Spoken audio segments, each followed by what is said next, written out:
So, it's good to be back. Back for another exciting week of adventure in the lands of Tal'Dorei. Two quick special announcements this week. The first is we do have a special guest joining us. An old friend, an old player from campaigns past. You may remember him as Vaneth from some of the old campaigns. But Magnus is here with us today. So he'll be working on his soon-to-be-played character and kind of joining us during the chats. The other thing some of you astute viewers may notice right off the bat is most of the players here have inspiration to some level. We're having a proposed rule modification where after a session's done, I'm going to kind of review the session, and depending on how the role plays went... Ooh. Let's see what we got. Hell was that? Your hoist alert is rather a loud, Dave. Yes. Oh, wait till you see the follower alert. That's even better. So basically, depending on how the RP goes, how much they helped enrich the session for other players, I'll be awarding post-game inspiration for that. So the next session they may start out with an inspiration point here. And yes, they can have more than one, as you'll see with Rixori's character. She has 2 banana stickers. So she feels special right now. Without any further delay, I'm going to start the recap here. Last session, you found yourselves a year displaced from the world in which you left it. A world where you were trapped between worlds. You decided to head north to find answers with your brand new companion, the Fey Princess Newt. In a failed attempt to return her home, her sister aunt, a half-orc, half-tiefling named Rixorki, is now also trapped in your world. But the object of their affection, a young man named Sebastian and also Scholar, is slain. Visiting the Dryad Maple's Grotto, you rest. Here, you discover Tion the Satyr, who is also here on a visit and greets you warmly.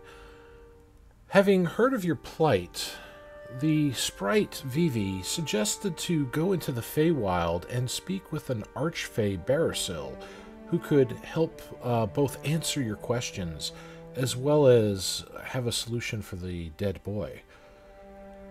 After some heated debate, it was decided to go into the Feywild. While Tion and Vivi felt right at home, the alien atmosphere of the perpetual twilight and enchanted forest made you feel quite uneasy. Having trespassed on his domain, the Archfey made his distaste for this mortal intrusion known, with threats of your soon-to-be death. That is, until he saw Newt, whom he took a great interest in. You discussed what the Archfey wanted in return for his assistance. He wanted either Newt to be his new champion to protect and watch over his subjects, the artifact which you discovered in the Cloud Giant Citadel, or for you to go out, find, and return alive his previous servant so that he can continue his job of protecting the realm and its subjects from trespassers like yourselves. After another heated debate, which stirs, you strike a bargain with Archfey as you reluctantly hand over the artifact to him. An Archfey of his word, he answered Katsu's questions about why his patron, Death, was concerned. The Archfey revealed the primordials, the great old gods, have raised a supernatural barrier called Soulweir.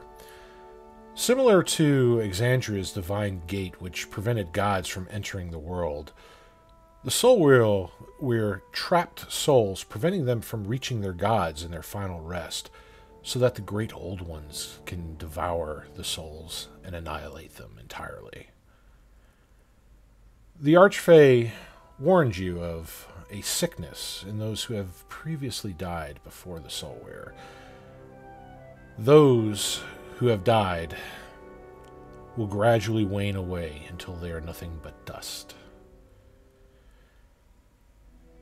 Archfey also returned Sebastian to life. However, being a trickster, he did so turning him into a random creature from his realm, and Sebastian was reincarnated as a centaur. The shock of the transformation making the boy pass out. Afterwards, a grand celebration was thrown by the Archfey.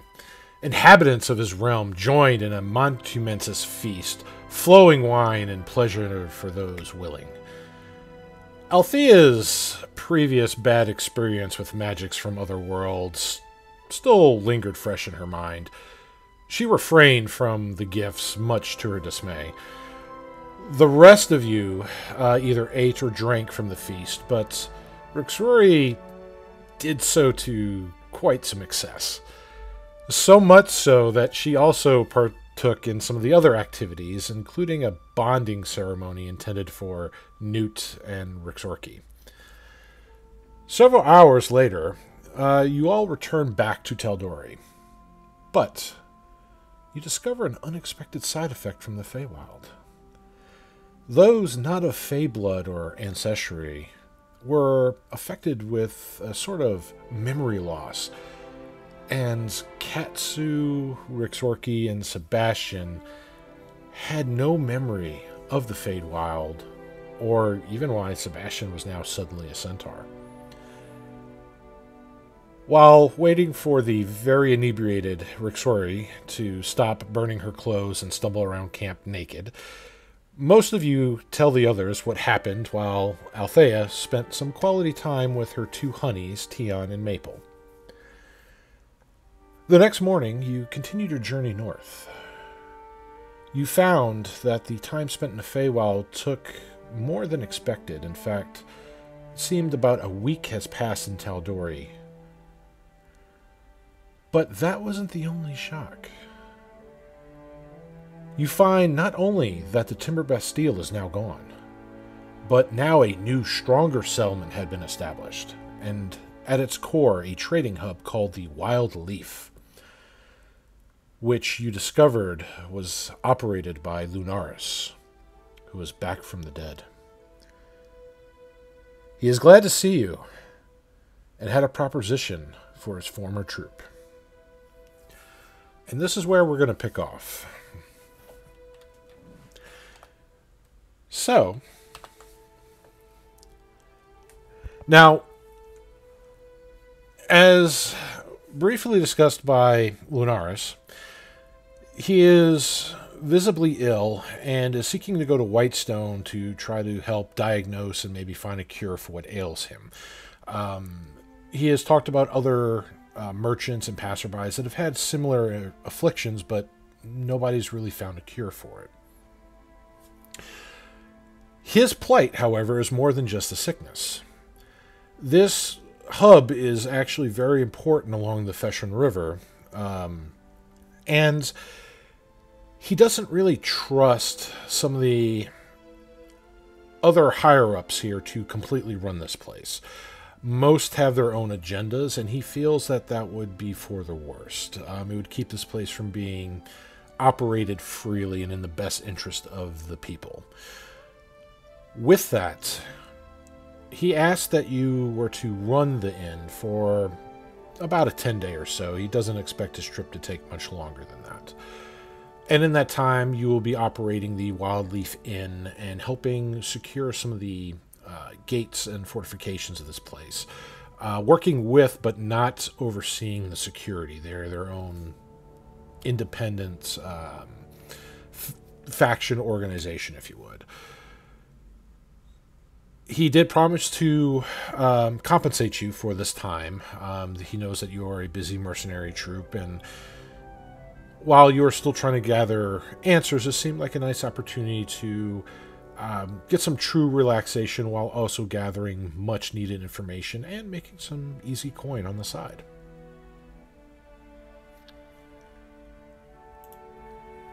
So, still in the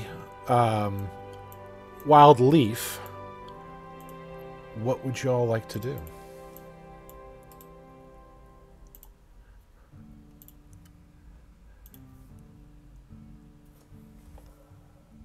If no one else wants to go first, I will. So, Billadin wants to.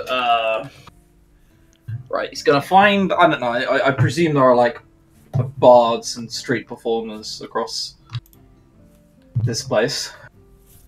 There always are, and I mean there has to be. Otherwise, this is useless and won't work. Yes, it's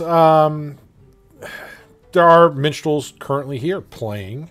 If you needed to find others, different tastes, you can roll investigation, see how many others that you pick up. But there are some playing right now in the tavern. I just want to find 3 that are dispersed across this settlement. Okay. Can I roll investigation for that, or? Absolutely. Go ahead and roll investigation.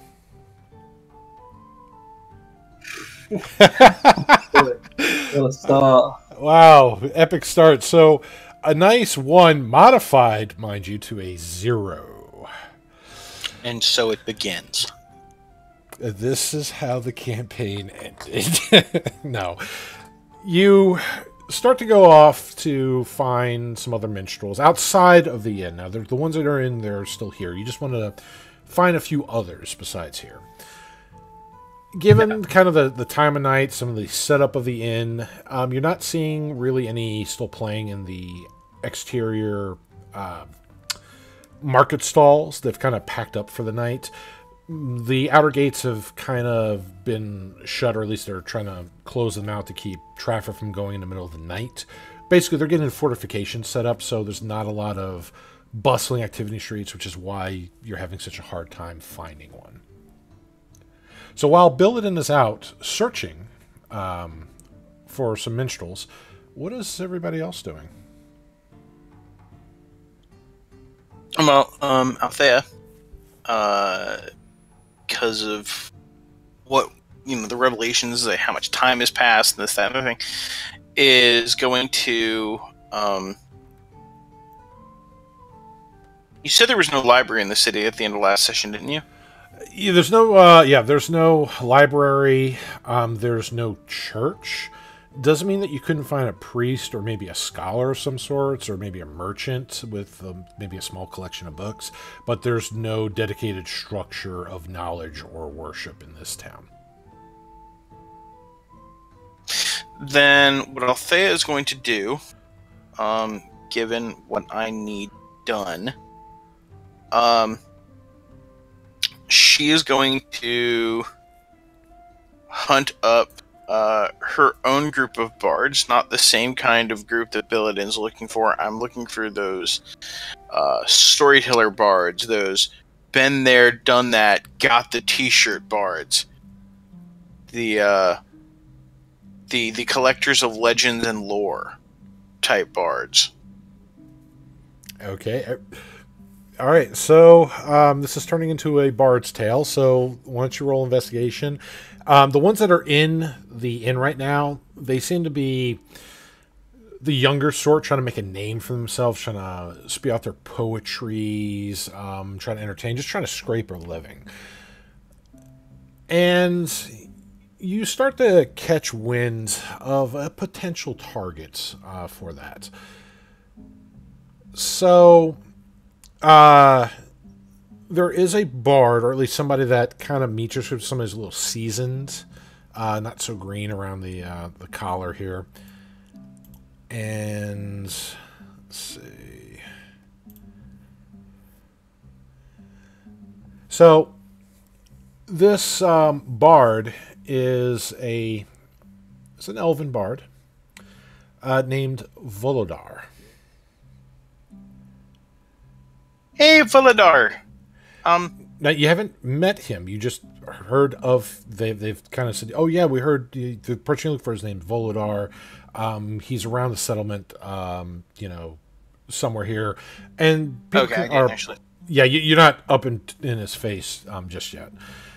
So they give you his name, his description, which, unlike some of the, other elves you've met, he doesn't keep the typical attire, which you would expect of an elf. He actually keeps very short, not real clean cut, but very loose cut hair, just enough where his ears kind of point out a little bit. Doesn't wear a hat or anything that, the typical bard attire. In fact, his attire is almost still an adventure of sorts. Got the, kind of light leathers, the leather pants, has some of the, from what they describe, like the fur cloaks, because it is kind of wintertime here. And, he does have his weapons, at the hips. So he's been in some situations. It looks like he's still kind of prepared for things that could come, unexpected eventualities. And he doesn't spend time singing in taverns. Perfect. Then that is what she's going to go look for. Because this sounds like exactly the kind of person that she needs. Okay. So, as you're looking for him, and we're going to get back to that, what is Katsu doing? I guess Katsu's wandering the town trying to get an idea of, what's been going on, what's been happening locally. Okay. So I did put the map up here.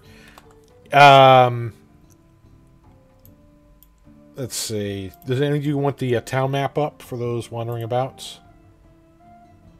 Fine. Either or for me. Okay, so... I guess. Alright. Let's get this up here. We're going to share that. Show sheets. So it should pop up for everybody. And it has the little token spots on there, so... you should be able to see,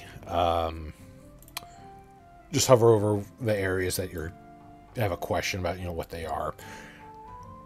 Now, the main hub of the city, the nucleus, is the Wildleaf Inn. That's number 5.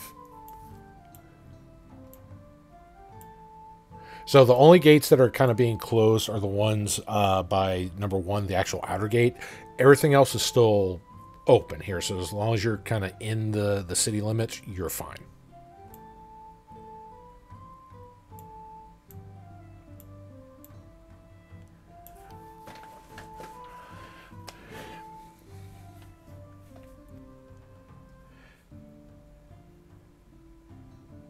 So any particulars, Katsu? Anything jump out at you? No, I'll just, like I said, I'm wandering around listening for rumors. Okay, why don't you just make a investigation, see what you may have passively picked up from some of the conversation, people walking by you, random gossip, maybe even you just picking up conversation with people that may seem interesting. All right, 17. So, yeah, actually, you do pick up on a few little things here. So, some of the things, and you've already seen these with your eyes, that Lunaris is kind of sick. People have kind of noticed that, and it's kind of got them worried, because a lot of Lunaris is actually well liked here from the sounds of the talk. There's not really one person that said anything really bad about him. Yeah, he's not the most jovial person on the planet, but he treats people fairly and is also quite entertaining in terms of the, his own musical prowess. He's very skilled, and he has a knack for level-headed decisions and organization needed to actually make a outpost like this function.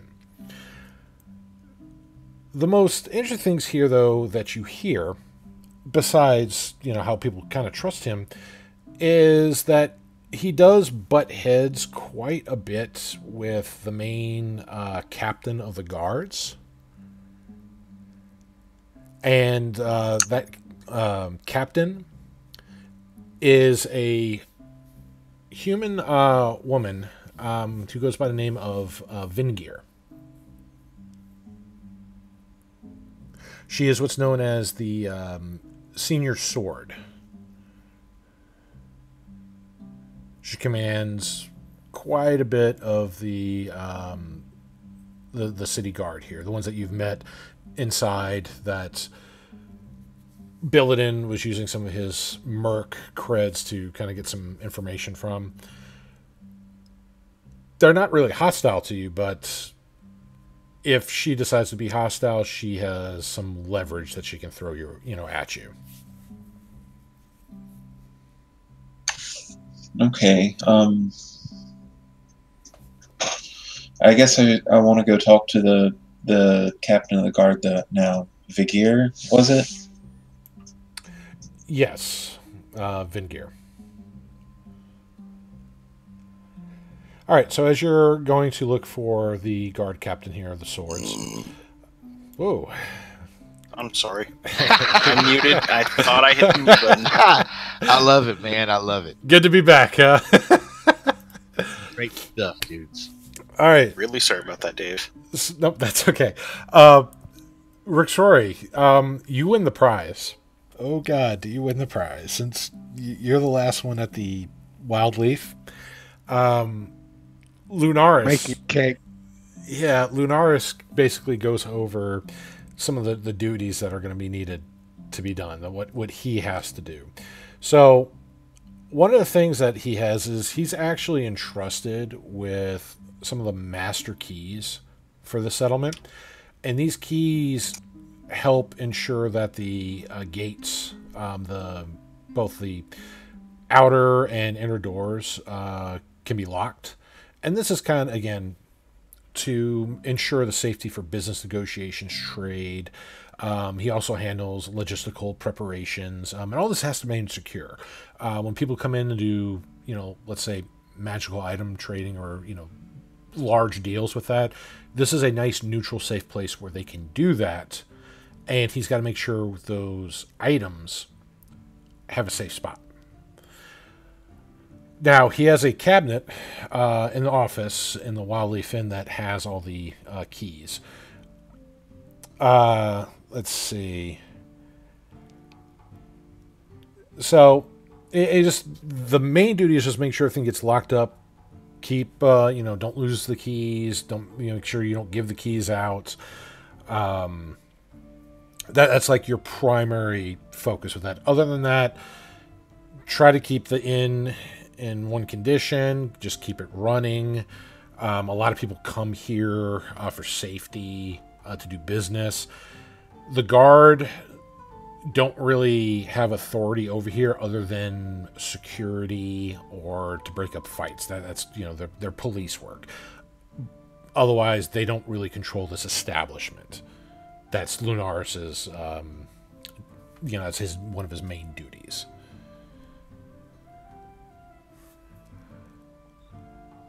So, You're giving Rixori the keys.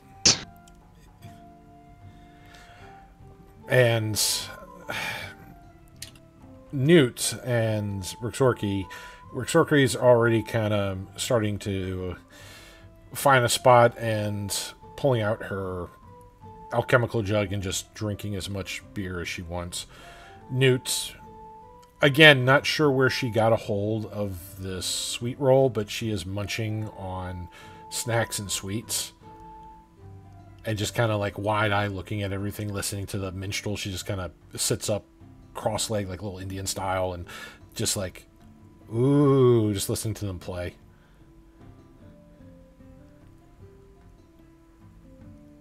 Well, I did promise a cake, so... And you're busy trying to get that cake for her. All right. So with that, we're going to go back to Althea. Now, Althea, as you're looking for this bard here, you go to one of the spots where he was locating at. He rented out... He doesn't rent out a room in an inn. He actually rents out, like, almost like part of a townhouse, and just stays there. However, as you approach this location that people said that, you know, he's staying at, you see him outside. He's actually in a conversation with somebody very familiar. You see him talking to Sebastian.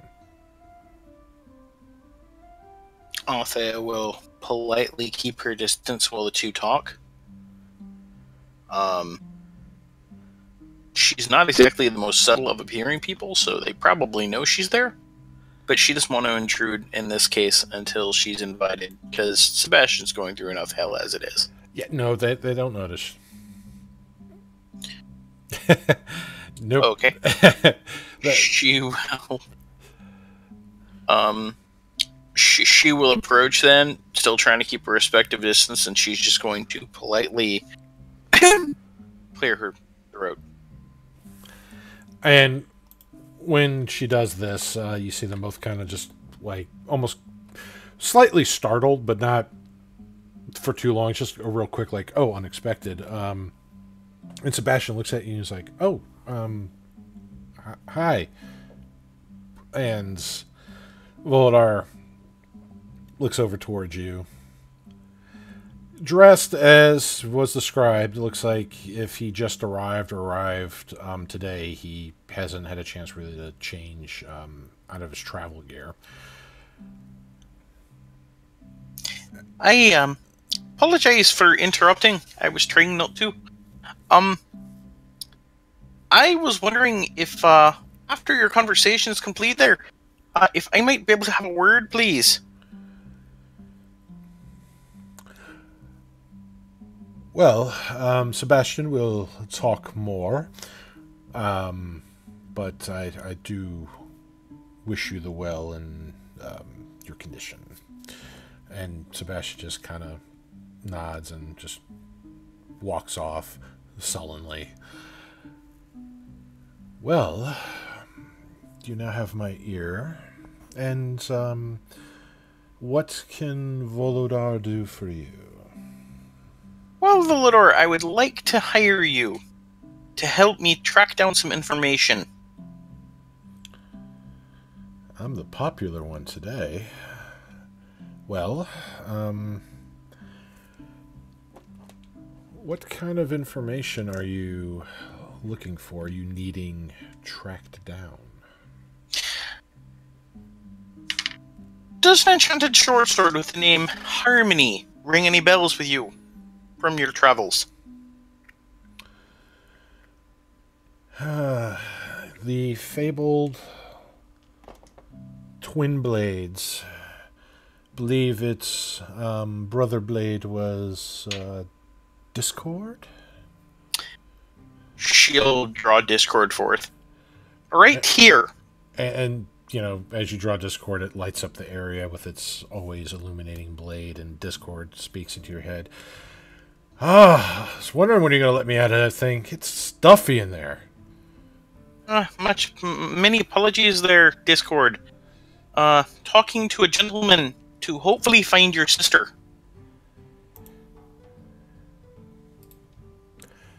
And Volodar just kind of looks at the blade and kind of, like, puts his hands up.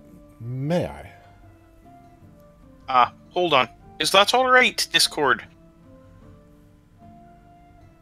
I suppose. If it'll help find my sister, then yes. Alright, she will allow him to look. And Volodar just kind of holds it with both his palms open and just kind of, like, gently raises and lowers his palms, almost like weighing it, and then grabs the handle and just kind of spins it around a little bit slowly. Sees the etching on the side of the blade, the little prophecy that's etched in them, the craftsmanship, even kind of does a quick spin in his palm of his hand, just looking at the blade.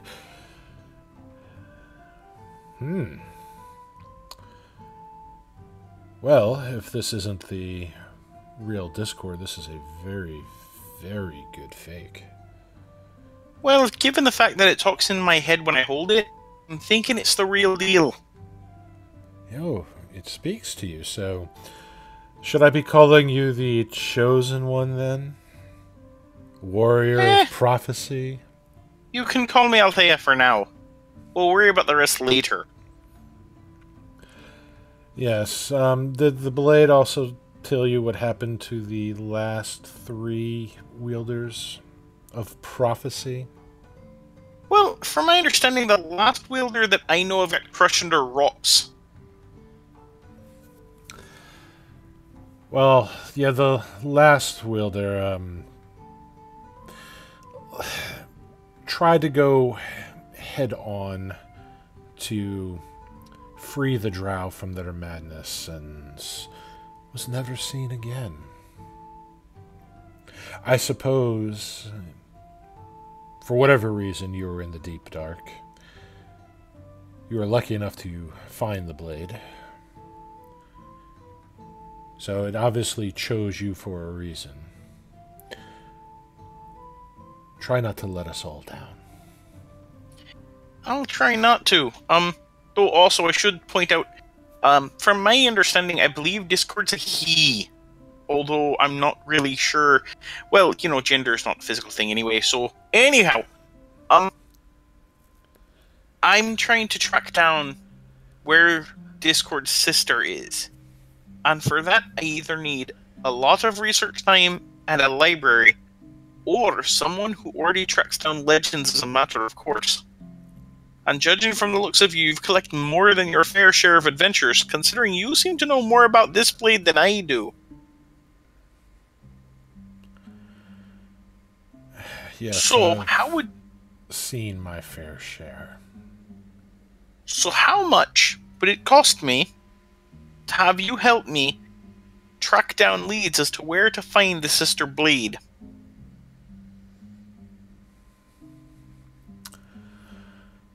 Tell you what. Let me get out of my travel gear. Let me get cleaned up.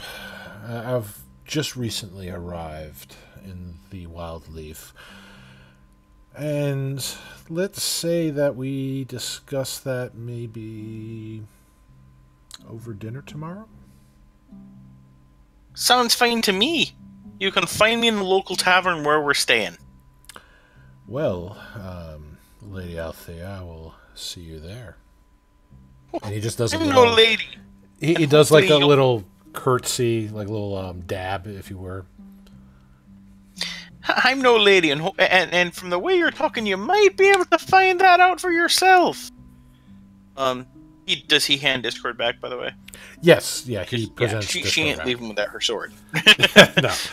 No, he's not trying to steal the blade. All right, she will. She's gonna let Discord stay out for a bit because obviously he doesn't like she is, which is understandable. All right, come and meet me at the tavern when you need, when you are ready, and hopefully we'll be able to figure something out. And with that, I'm gonna leave you to your day. He just tips his head and gives you a warm smile, and as he does so, and goes inside the little the house that he's renting there. Some little snowflakes begin to kind of fall down gently as the sun sets. Moving on to Katsu. Now, Katsu, you're searching for the captain of the guard. The guard captain, when you're asking the swords here that you want to speak with them, they very abruptly just, why do you want to see the captain? If there's a problem, you can tell one of us, and, you know, that's what we're here for. Well, I hear the captain has some issues with Lunaris, and he has been running that inn, and we will now be running that inn. So I just wish to talk to him so we can come to an accords. Well, the captain, she would be most interested in hearing that news. You say you are the ones running this now. Me and the rest of my group. Well, if this is true, then assume you are staying at the inn. And Lunaris did give you your own, like, master suites while you were there.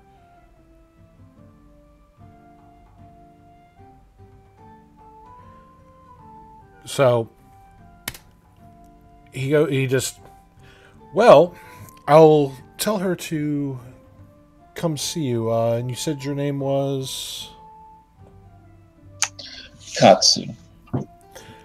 And who are the others that you said we are running the inn? Who's the other parties? Not present. But whom? Just some folks I ran into before my village was ransacked. I've only known them for a few days. You wouldn't have happened to also run into their names by chance? I don't know, because they're not the ones here to talk to you. Oh, that is fine, but we want to make sure that she gets to talk to all the new proprietors. I'm sure they will. There's Rixori, Billidan, the other one, the aggravating one. Althara, I think. I don't know.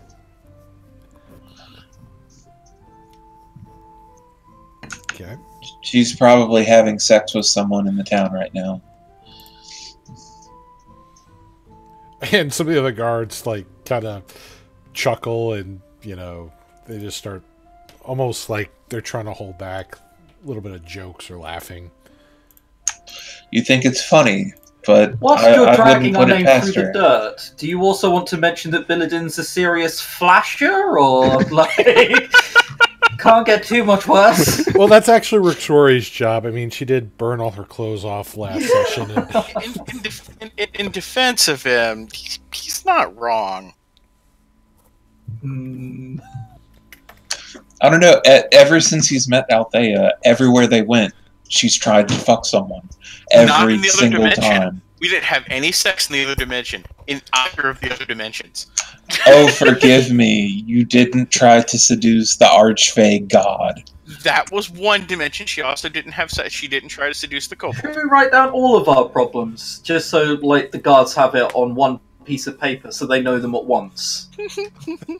Make it easier for them to know, like, every annoyance we have. I don't know. I wasn't wanting to give them their names, but they insisted like 3 times.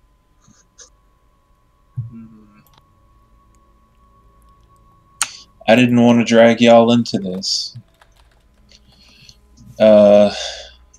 Katsu's an arbiter.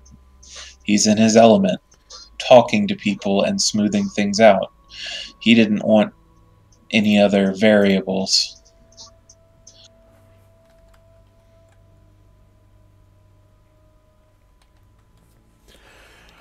Well, again, they're going to notify the captain and have her meet you and the others at the Wildleaf Inn. I was hoping we would speak here. It hasn't been long since we've been asked to take care of it. Probably within the day, I believe. So not much has changed. Well, probably that the is last 2-3 hours. Well, that may be true, but she has her own schedule to keep, and while this news, I'm sure, will be very interesting to her, and she will definitely make room in her schedule to see you, now is not going to be an option. Well, that's fine. I have a free day.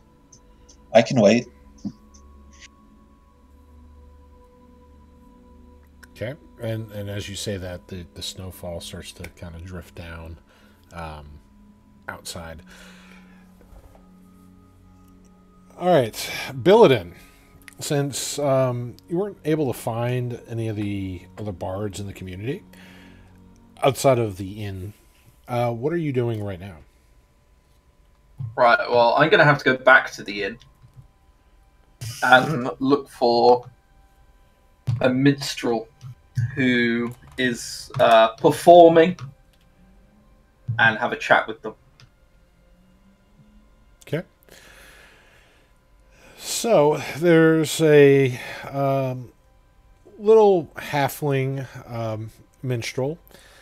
She is currently looks like she's restringing her instrument, and she sees this towering drow elf just approach her. Hi?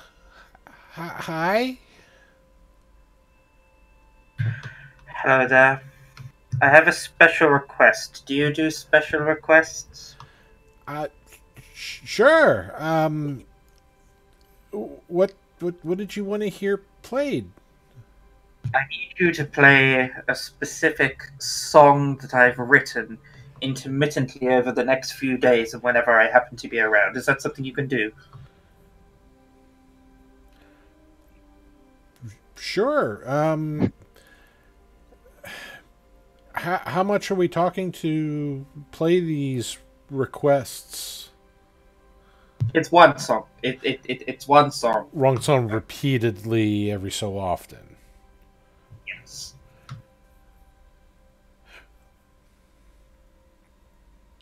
So. And every time I happen to be near.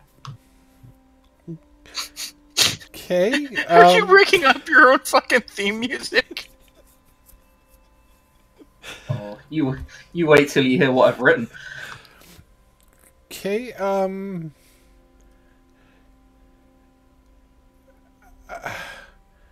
Well, I can most certainly do that. How's 50 50 silver? 5 silver a day.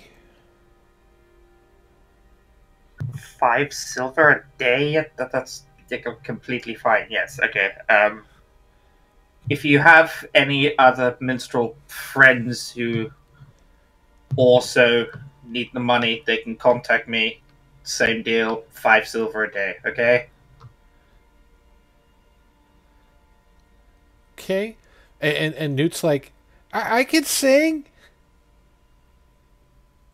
Not you, Newt. In fact, you know what? We'll talk about it afterwards, okay? Okay. Newt, by the way, Rixori wanted a word with you. Can you go and find her? Okay. I think the cake she made you is, like, nearly ready. You say cake, and she's already up flying and just looking for Rixori. If this was a old cartoon, there'd be a little puff of smoke and a little shadow trail of her as she just zoomed off. Okay, good, because she absolutely cannot hear this. Right. So, the song that I want them to sing is a sort of rap, okay? Well, I mean, this one dude that's for what you're now. talking about. Indeed. Oh, gee. Okay. How does this? So they sing it every so often, and every time I'm near, they finish their song abruptly and go into this instead. Okay. And I'm not going to do this in Billidan's voice because it's far too difficult. But the rap goes: "Here's Billidan, baddest of the drow. Try to cross him once, he'll eat you like a cow. That's right. Veggies are for bitches. Billidan eats steaks the size of football pitches. It's Billidan." and his group of caretakers. Swords are to him like flowers to bakers. He smashes heads together. Matchmaker. He's had lands stretching miles and acres, enough corpses for 100 grave makers. There's still space for any troublemakers. It's Billadin. And then they like smash a drum, and that's the end of the song. What the fuck? Dude, that was amazing. That was really cool, dude. I know another I'm bard. blown away. I know a sorcerer bard who approves of this right now very strongly. That was pretty strong. That was Or he sensed disturbance in the force.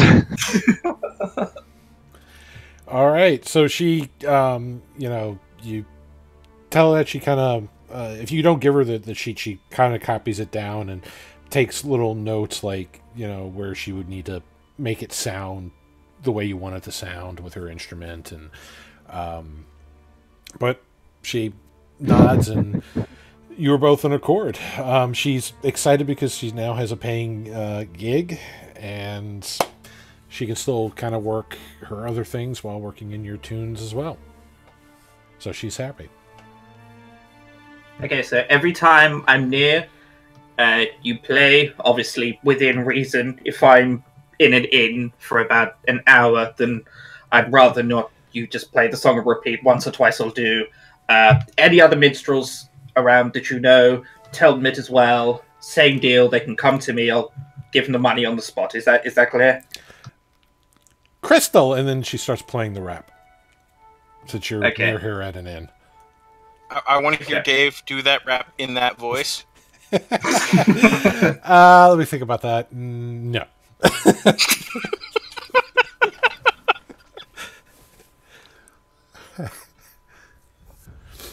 Yeah. Good. That's all Billadin wanted to do. He wants to instill fear again around him, and yeah, that's all he wants to do until other people regroup, and then he needs to tell people off for their course of actions.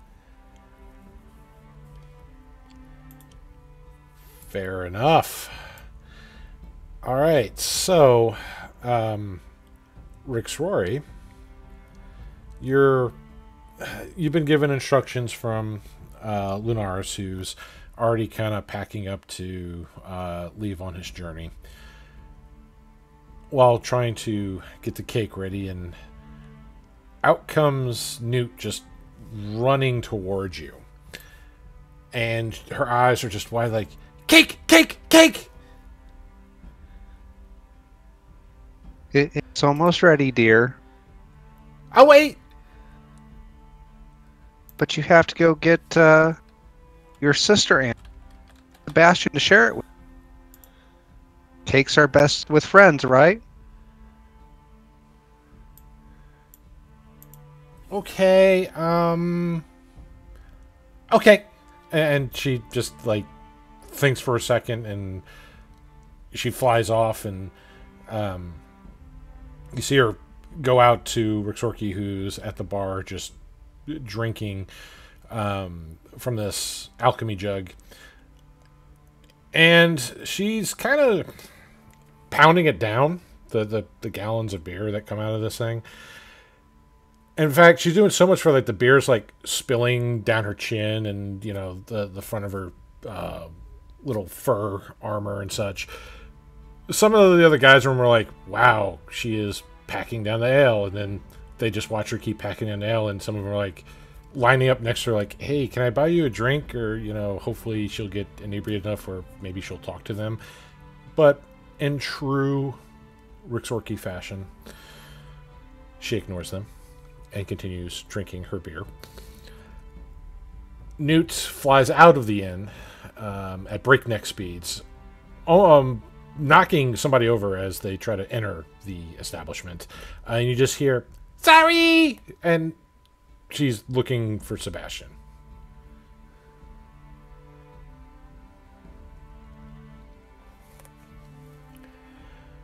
All right. So, let's see here. All right, so Althea, after your chit-chat, what do you go do? What are you doing? I'm still blown away by the awesomeness that is Billadin's theme song. You've already I'll tell heard you- rumors of it already. Shit, Althea wants to turn that into a #1 single. What are you talking about? Anyway, she's going to make her way back to the tavern because her mission was more or less successful. I mean, that was all she really needed to do. You know, and now there's probably rumors, though, like, where guards are talking about how much sex she has, which, you know, again, she's not wrong.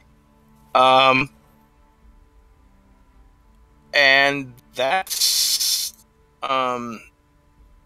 it really for her. She'll reconvene with the rest of the group, and that's all I can think of. Okay. Alright, so let's see, what I'm going to try to do, I don't know if this will work on this map.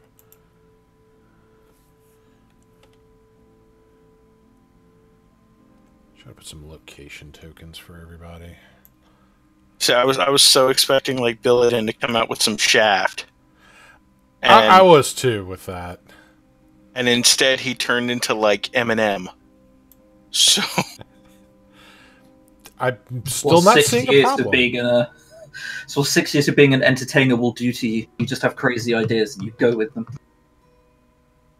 Dude, I thought it was awesome for real. Oh, no, it was great. It was amazing. Yeah, that's the kind of stuff that you know, gets you inspiration on the next session. That stuff right there. That was very very appreciated. Hey. All right.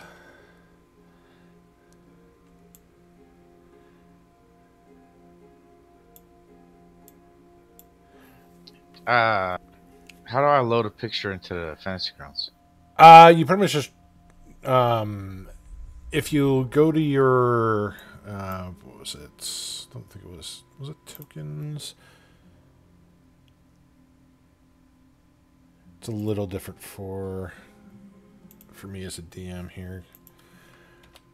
There's going to be a folder for the tokens. Let me see here.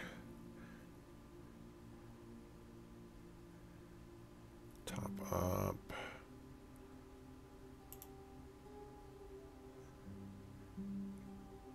Just had to get to the actual main folder for this range shuffle. May have to do it from... Let me do it from maps. No. There's a core folder that you put them in. It's a little tokens folder. The file path... let's see. So the file path is usually defaulted, you know, your local hard disk, then users, under your user, it's... Okay, I see it. I'll just drag the picture to it. Yeah, because it should be an images folder, and just throw it in there, and you may have to click on the images, or the token window in Fantasy Grounds, and when you click on that, it should update it, because it's actually, at least for me, it's very quick to update any maps or images. So it should show right away for you. And then on your character sheet at the very top left, you can, once you select it from there, you can drag it to the little circle on the right-hand side, and that's going to be the actual token for it. So yeah, if you double-click the box on the upper left, they'll bring you to the root folder. There you go. Say what? Okay, no, you got it. And then how do I make a token? You already did. It's on the right hand side. The one that's got the little chat bubble by it. That's Cool. the actual token that gets put on maps and such. Good stuff. All right, congratulations. I don't think the picture's ideally sized, but oh well. You can always modify that and put the modified one up there later. It's not an issue. As long as you keep the pictures clean. And you said we're level 4? Yes. So right now there is a giant. Was it a Adonoros? Adonoros, yeah. So there's a giant Adonoros in Wildleaf. He's like the size of Godzilla right now.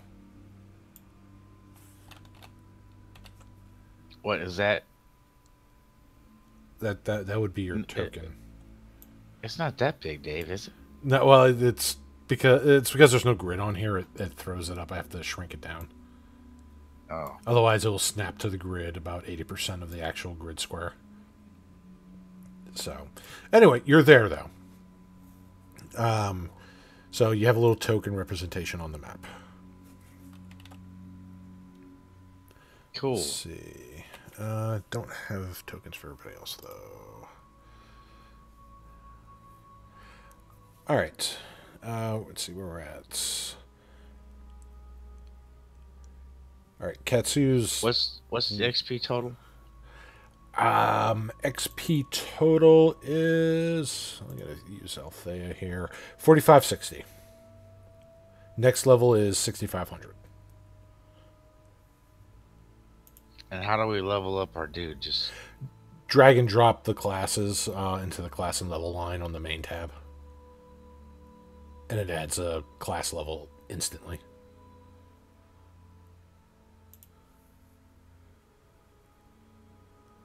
okay.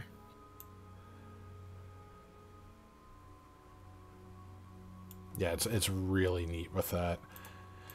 All right, let's see.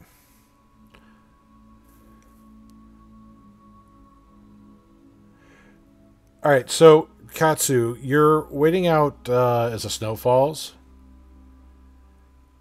and after a while, the guards kind of go back inside, and they don't come out to greet you. They're doing whatever they're doing inside of this barracks.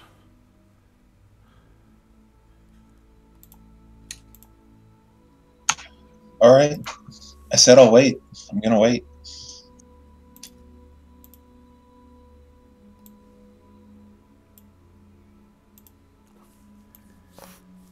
All right. So while Katsu's waiting, Rixori's frantically baking a cake. Let's see how well of a cake Rixori is going to make.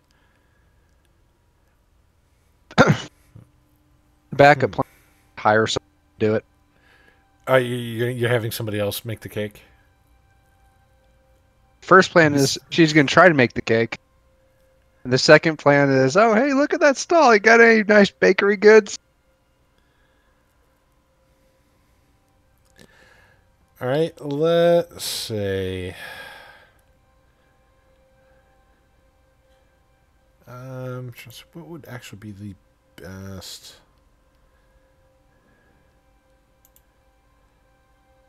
Skill for this. Never thought I'd have to make a call for a baking skill check before. All right, so we're going to actually use 3 skills here. So we're going to use acrobatics, nature, and we'll say that's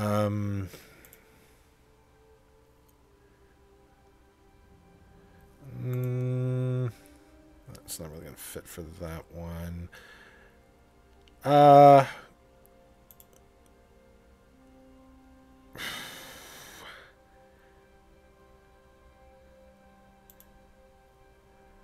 We'll go with perception. I'm wanting to know how acrobatics comes into baking. I do a lot of baking, and I don't need. What? It's a piece of cake to bake a pretty cake. Yes, that song was stuck in my head the whole time. So, yeah. The Lil Jon remix version, though, right? Yep. That's right. That's the true version. That's when Althea bakes a cake. The hell are you talking about?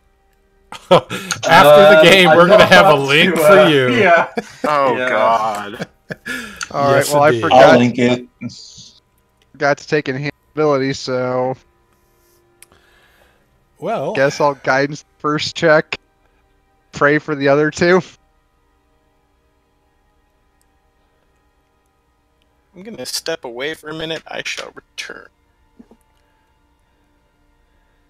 all right, a 5 on the first with 2 bonus here for guidance, so 7 for the acrobatics. So All right, nature, go. you're spilling ingredients. It's turning into I Love Lucy, just chaos in the kitchen. Nature, let's see.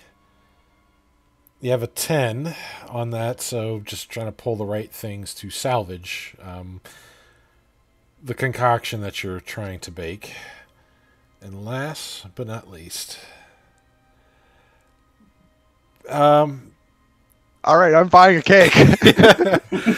yeah, you pull out of the oven what looks to be you were trying to make, maybe a chocolate cake, but it looks more like a burnt brick or husk, and not even of a cake. It's almost like a deflated souffle. It's just this malformed object. You're not sure how it took this shape or how it got this burnt, but you managed to create something new today. So, not letting it go to waste, she just kind of put it out on the drunk bar counter for anybody to kind of have, and you begin your quest to find an actual professionally made cake. No, I'm keeping that cake just in case there's nobody else open. Oh, okay. All right, so that's your plan D, E. I don't know. There's a plan after that. Is how much booze does Rixor? Things always taste better if you're horribly, horribly drunk, right? Well, she's got the alchemy jug, but then she's also got a portable hull filled with beer.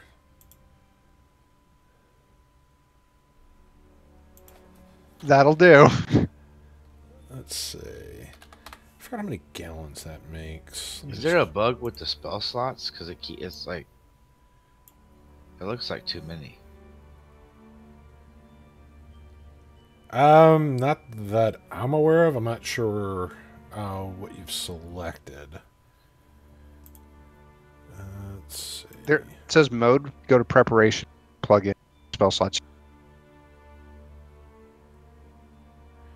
Okay, 4 gallons. All right. So yeah, she's got plenty of beer right now from that alchemy jug.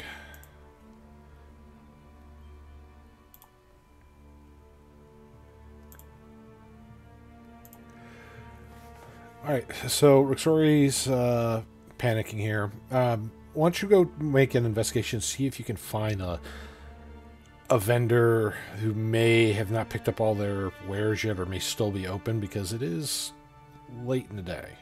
Wait. All right, I'm going to re-guidance since I'm out of the check. Said investigation. Yes, because you're trying to find a vendor who may have some pastries and... Okay. 11? You're running around town trying to find a vendor, and you're going to the market stalls. A lot of the shops have closed up for the night. You see a lot of the stalls, they've kind of packed up their wares. Some of the merchants have gone home. It's also snowing right now, so most of them are just trying to... They don't want to be out here in the cold this late. It's not a lot of business. It's not really going to do them very, very good. So... They have anything I can use? They have some, like, cheese wheels that you can get, and some cabbages. Okay, I can make do with this. I can salvage this. How big of a quotation marks are we going to have to put around the word cake? Just how big is it going to be? No, there's they a don't cheese make wheel a font Rixor's big buying. enough. You can't put icing on a cheese wheel and call it cheesecake. It doesn't work like that. No icing at all. It's just a cheesecake. Yeah, we're violently overestimating his baking ability. At this point, it's a clump. We're gonna take the clump and we're gonna take the cheese wheel. We're gonna have to use the other skills here to save myself.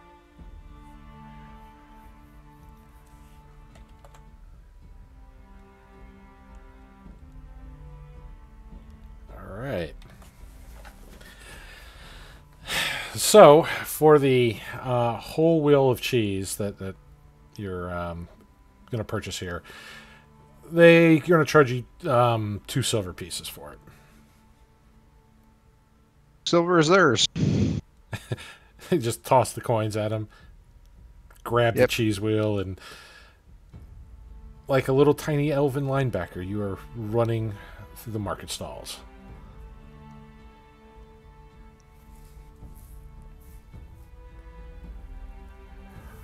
Okay. Great. All right, so Billidan's having his song sung. What else is he doing?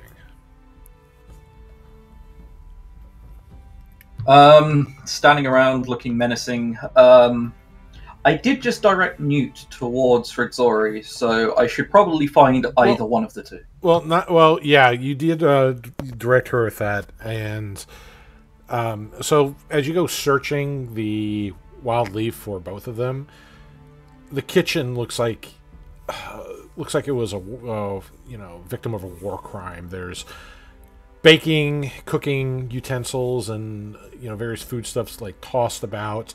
You're not sure why there's flour handprints on the ceiling, but there are. It's just pure chaos in there, but Newt and Rixori are not to be found in the inn.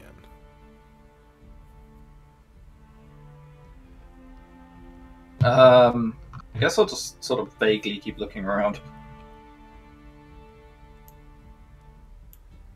Okay. They've got to be somewhere.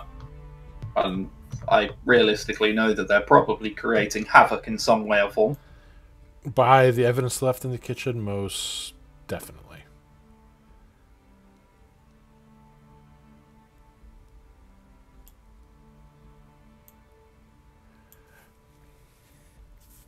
All right. So, let's see.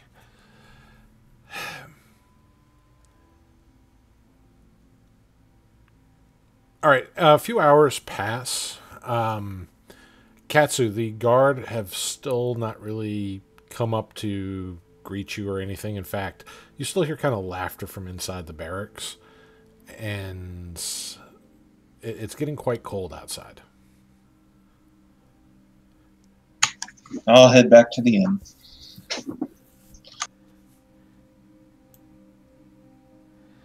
All right, Rixori, what other ingredients are you looking for?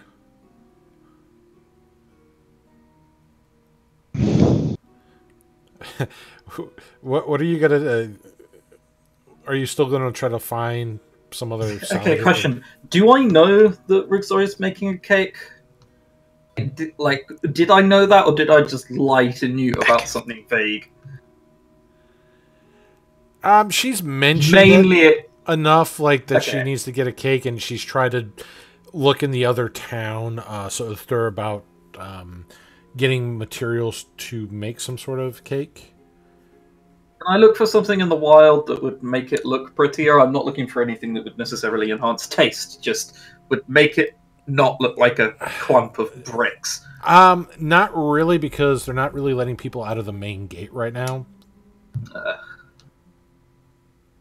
They don't want anybody really going in or out at this hour. You can pass freely between the inner gate, but not the main outer gate leading to the outside. Alright, I guess I'll just get looking for Rixori then. Okay. Alright, so you start looking out for Rixori.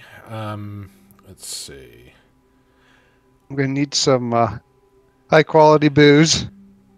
I can salvage this. I can salvage this, guys, I swear.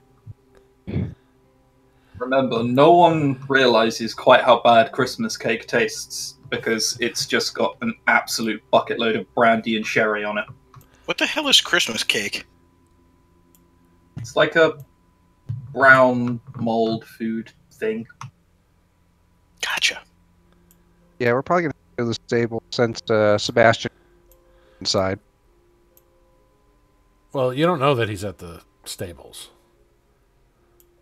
I just meant that we're probably gonna go to the stable side. You're Our breaking up. great glorious. I need a new mic. No, but Rixori does know he can't come inside, so we'll do it. So you go into the stables? Yeah. All right. You So got as you push to talk. Sorry. No, I don't. Might want to try that because it could just be the volume levels are weird, so it keeps cutting out because you're talking too quietly or something. Yeah, I'm adjusting input sensitivity right now. All right, so you start making your way to the stables here.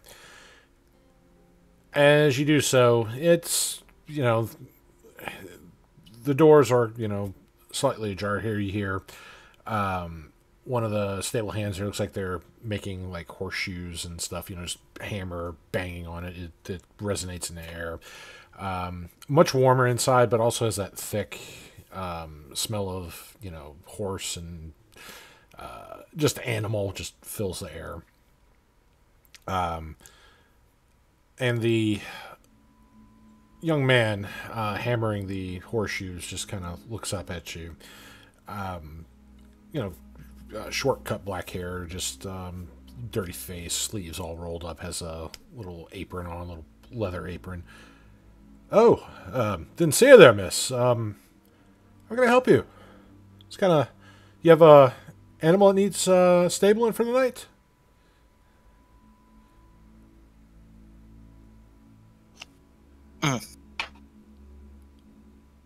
You caught me as I was taking a sip.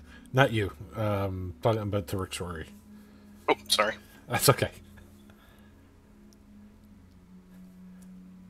And Rixori is being awkwardly quiet. Damn, the stupid mics. Oh, yeah, it's...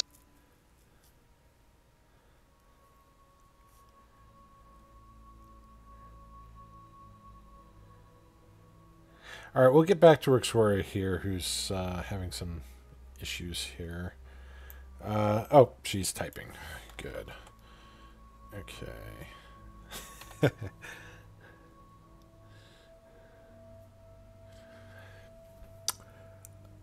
Oh, yeah, he, it's not very often that, they I see something at stables itself. Then he kind of just points down the little aisle and onto one of the last stalls on the right. Well, thank you very much.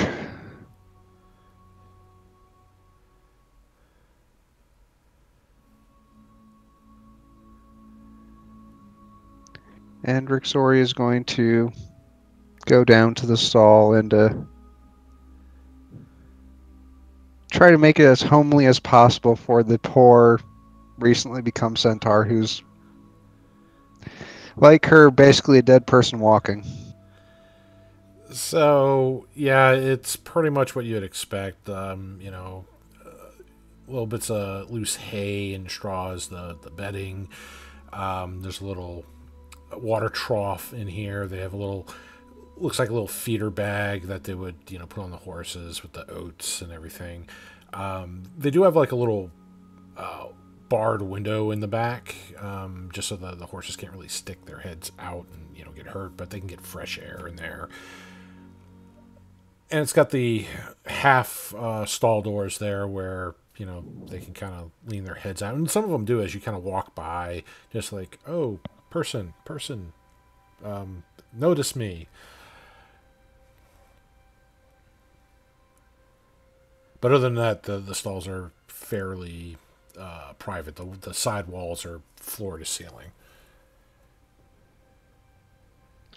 Rixori just feels even worse at the moment.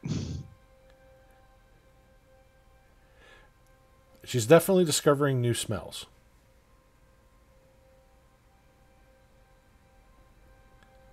Well, since Sebastian's not here yet, she's going to head back to the inn and try to gather up blankets and whatnot for him.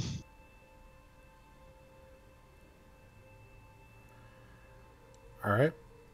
So you go off to get some blankets and to make his stay a little more comfortable. So Katsu is... Well, first, Bill, as you're leaving the inn, you see Althea coming around one of the alleys and making her way towards the inn. Katsu coming down the main fairway. Not sure how to read his face on this. He's always been kind of hard to read as it was, but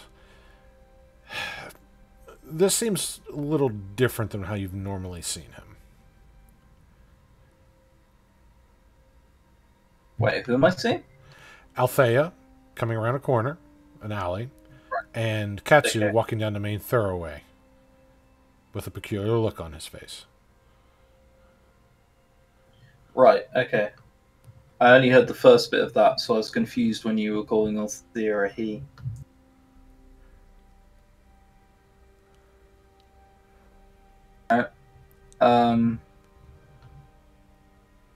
Walk up to Katsu. Is something wrong? No, but the captain of the guard will probably be coming here soon.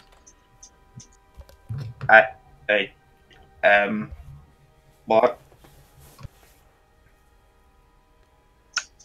I asked to speak to her, and apparently she got it in her head that she wanted to come here rather than letting me speak to her in her office. Why did you have to talk to the captain of the guard? They didn't even know that we were here. That we could have just avoided her for a week and a half, and we would have been fine. She's had problems with Lunaris, and yes, of I some know, which is sort. why I didn't really want to talk to her. Well, if we're going to be running the inn, we have to come to some kind of accord with her. No, we really don't. We have 10 days. Our interactions with her will change nothing. She's not going to like Lunaris more as a person just because 4 randomers, one of whom is a drow elf, happen to be nice to her. What do you mean 10 days? We're running this place for 10 days until he's back. That's... Okay, out of character, that's not what I heard. I heard we were being given the inn to run. Not the indefinitely. short term. No, just we're while he's gone. caretakers. Hence why in the rap it's Billadin and his group of caretakers. I probably wouldn't have gone talk to her if I had realized it was just for 10 days. Right. It's fine. When she comes, we can just kill her or something. Yeah, that's fine. That always works out. The Billadin strategy. Yeah. At this point, since does Althea see 2 people talking that she knows, or did I miss them? Because I know I got seen, but did I see them? Yeah, oh yeah, because Billadin was coming out, and you could see him clearly in the courtyard. There's hardly anybody outside right now because, again, it's snow falling, it's cold, it's late at night, so people are either going to their destination or at their destination.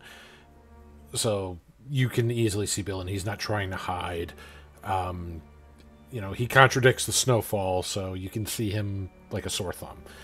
Katsu, also with his style color clothing, also kind of sticks out from the snow-laden fairway, which is not heavily traveled, so you can also hear the footsteps kind of crunching into the snow.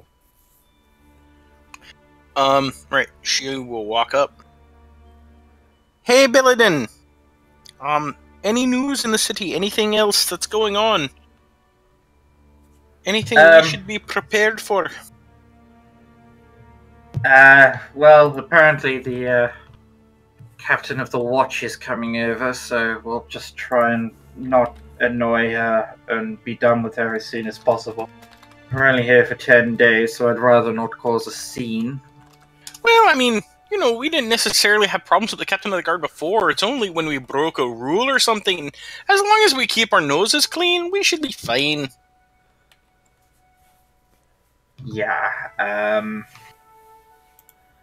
as interesting of an idea as that is, and as optimistic as it is, unfortunately, life always finds a way. What have you been doing? Have you not been attracting unwanted attention? Please tell me you've been doing something that won't cause me a headache. All I did was hire a bard to look up information about the potential location of Harmony. Okay, and I presume that you did not actually tell him that you had Discord on you and it was merely chasing fairy tales? No, he knows, but that's okay. I'm pretty sure we can trust him. Good. So that's thieves we're also going to have to be dealing with. No. Was this bard someone trusted, or someone random? I'm fairly certain we can trust him. He's an adventurer. He's got a reputation. He already knew the legends. Okay. And he seems fairly his competent. Reputation? Well, that he's an adventurer bard. Which means if he's an adventurer bard and he travels, that means he's less likely to have criminal contacts here. He's less likely to be a criminal, actually. And also he seemed rather interested in me, so, you know, there's that. He came as one of the only people... face just slowly slumps into the palm of his hands. He's one of the only people that I came across that, he's one of the few people in the town that I came across that would have the kind of information that I'm seeking. And also, he didn't exactly seem all that important on getting his hands on Discord. Turns out, You know what? At least if it's stolen, then that's one less headache I have to deal with. Turns out Discord's talking sword. Previous owners didn't exactly meet with happy ends. I will reiterate my previous thought. At least there will no longer be a talking sword among us if thieves come. Agreed. Look, I don't think it'll be a problem. And also, like I How said... did they die? Was it an accident, or did Discord decide that he was no longer at one with them? Oh, no. The last one got crushed by rocks, and then, like, the one before him, like, apparently tried to fight the entire Drow city head-on. You haven't actually asked Discord any of this. No, not especially. You haven't really had the chance. I just found out about it. What have you talked to Discord about? Oh, we've talked about men, and we've talked about women, and we've talked about wine a couple times. We've talked about drow. I want to die. Okay. A talking sword. Of course, the first thing you'd ask about it would be men. Who else am I talking to? Okay. So that's thieves and the captain of the guard we're going to have to be dealing with. I don't think we'll have to worry about thieves with mine. I was fairly discreet. I talked to one person. Right. And only one person. Whom you know nothing about, other than they're an adventurer, so they're probably fine. And the reputation seemed good. Honestly, I didn't get many details from the roll. We're adventurers ourselves. We're hardly squeaky clean, are we? Well, I wouldn't steal someone's, potentially cursed artifact. I would. I mean, if it talked, I'd throw it back, but, I'd try. I think it'll be fine. Besides, like I said, I was fairly discreet this time. I think you'd be pretty proud. I spoke to exactly one person. Did he get his hands on the sword? I let him see it, yes. Did he get his hands on the sword? Yes. And he gave it back. I would be rather bizarrely worried if he just stole it and ran off, and this is the conversation we were having. If you were going to steal it, that would be the way to do it, right?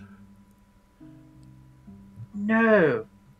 They would come back later. They'd know... We'd know who they were if it... Oh my god. You have to understand. someone who would steal Discord, Billidan, doesn't... Maybe someone who's, I don't know, advanced, an adventurer looking for the next step on what to do. No. Maybe, I don't know, old with a bit of a reputation, looking for the next excitement in life. Not likely. Discord doesn't work that way. If a person's heart is polluted by evil, they and Discord don't get along instantly. Great, so it's a hippie sword. You could say that, but remember what that cloak did to me? I do. Let's just say that I'm not exactly certain exactly what Discord does, but you really don't want to touch it if your goal is to steal it. You don't know what Discord does? No, I know that... You know what, I'm not sure I want to ever hear any more about Discord. They say ignorance is bliss. It's just going to be a menace, isn't it? Hey, now, I presume that's not I fair. can't talk. I presume I can't talk to Discord, it can only talk in your mind. Hold on. Discord? You pull Discord out? So... Yeah, you pull out this Put that sword and it bloody starts thing away! Oh my god. The whole area is illuminated from this almost daylight effect. It's so bright.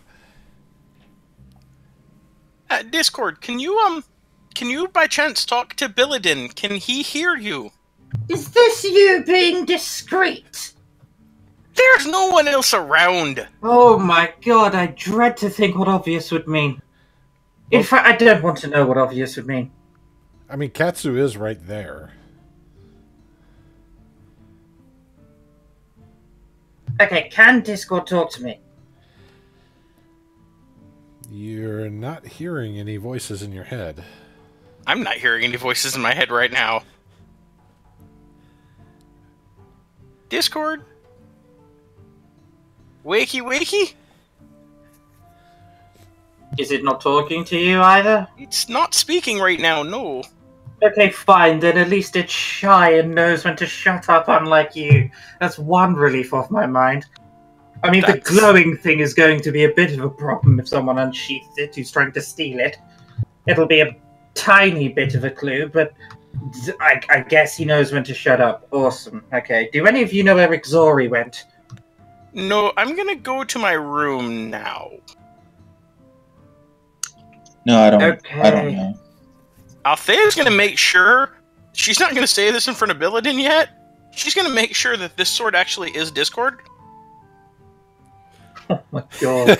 It's not talking, and that worries her. I mean, I would think I would know, considering I'm attuned to it. But I'm paranoid. Alright, so...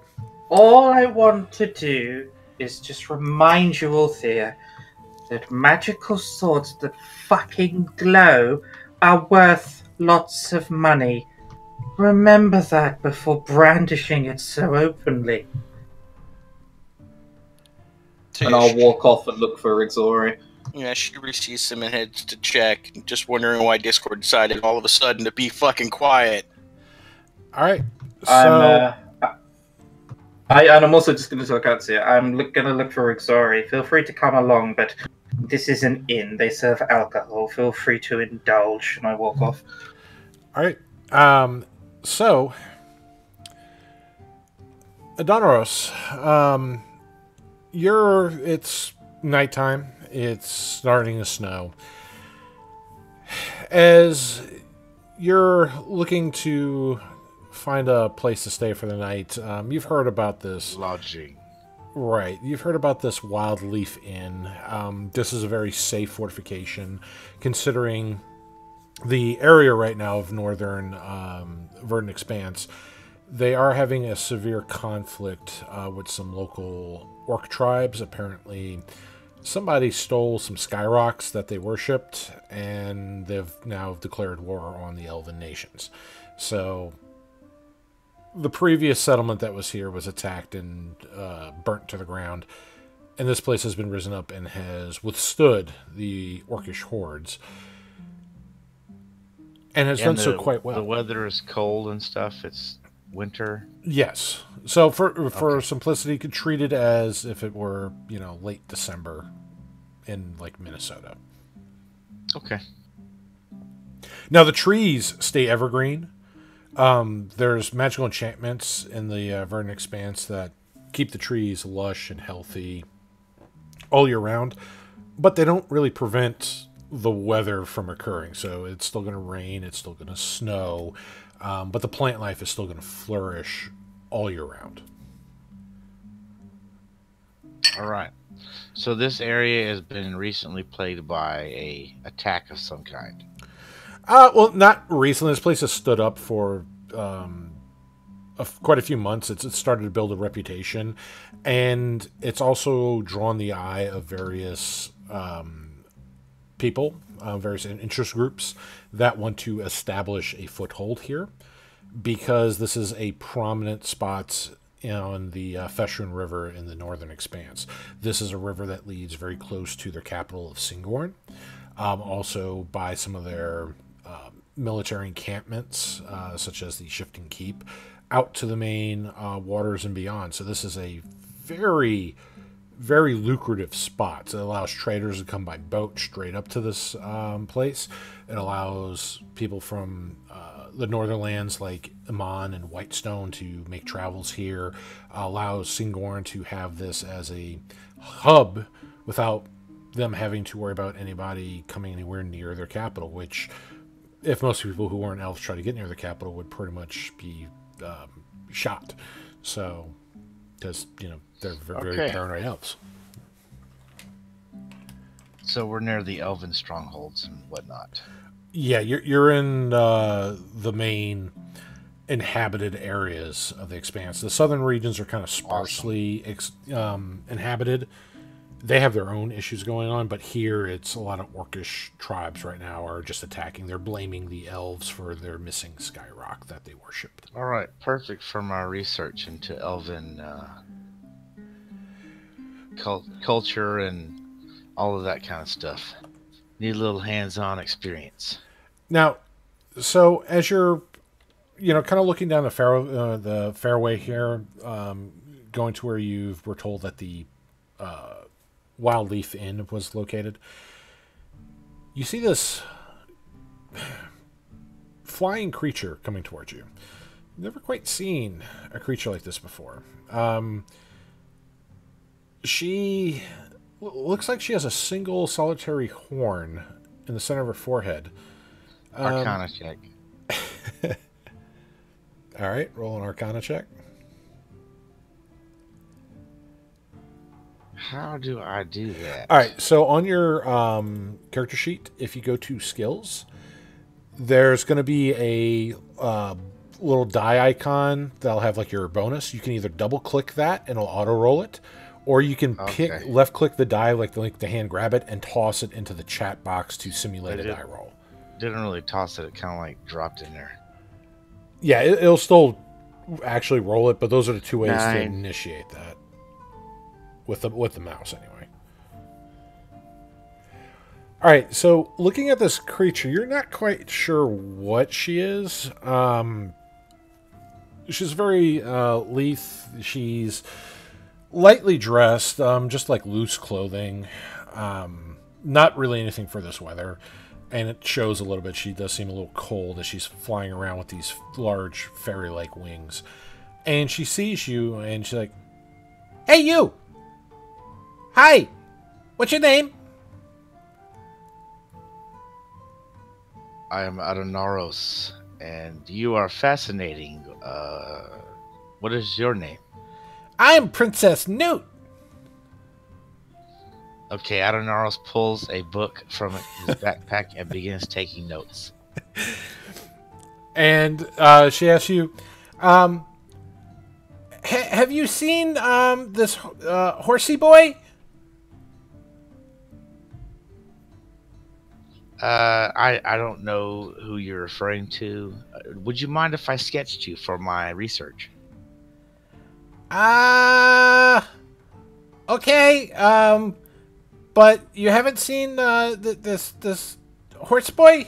Sebastian is his name?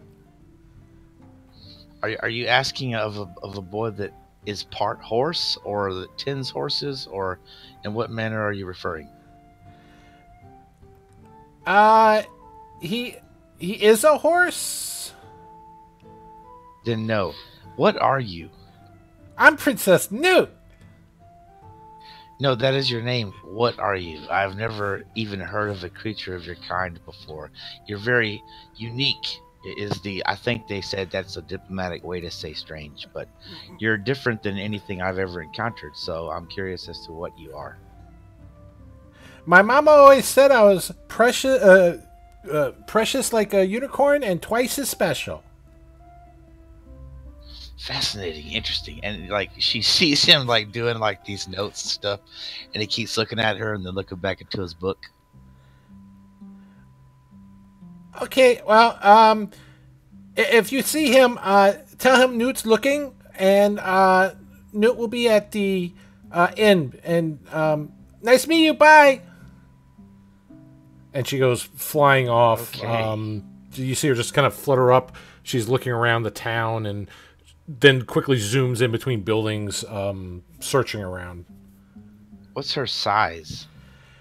She's medium sized. She's in terms of physical build, about the build like a skeletal structure of an elf. She is freaky as hell to Adonaros. Like, he's never even heard of something like that, right? No, he's. Yeah, I was trying to see if he could identify some parts of her, but he's not really seeing anything on that. Nothing that he recognizes off the bat. Would it be something other than Arcana, though? Like, would there be some other kind of skill that would more suit that, like nature or something? No, for what she is, Arcana would be it. Okay, well, I'm having an off day. I need to research it. So, Horsey you've already boy, turned up like- some interesting things in this town. Yeah, he looks around and horsey boy. What is she referring to? So, And he'll start yelling the name Sebastian as he's making his way to the inn, all right. just in case. So, as the tail end of the conversation with Billadin, Althea, and Katsu, you hear somebody walking down the fairway shouting for Sebastian. And this is where you can kind of describe your character to everybody so they can see what the person shouting the name. A gentleman who was very bundled up against the cold, hood drawn, carries a staff. He has. It is evening, correct? Yeah, it's evening. Again, it's just a light snowfall. It's not like a major flurry, but it's enough where it's sticking to the ground. It's leaving footprints when you walk. All right, then he would have dancing lights preceding him and surrounding him on his way down the street so he could see. Okay. So you all see they this Glow and person moving patterns. walking with these floating, glowing emotes, just lighting up the area for him as he shouts for Sebastian's name.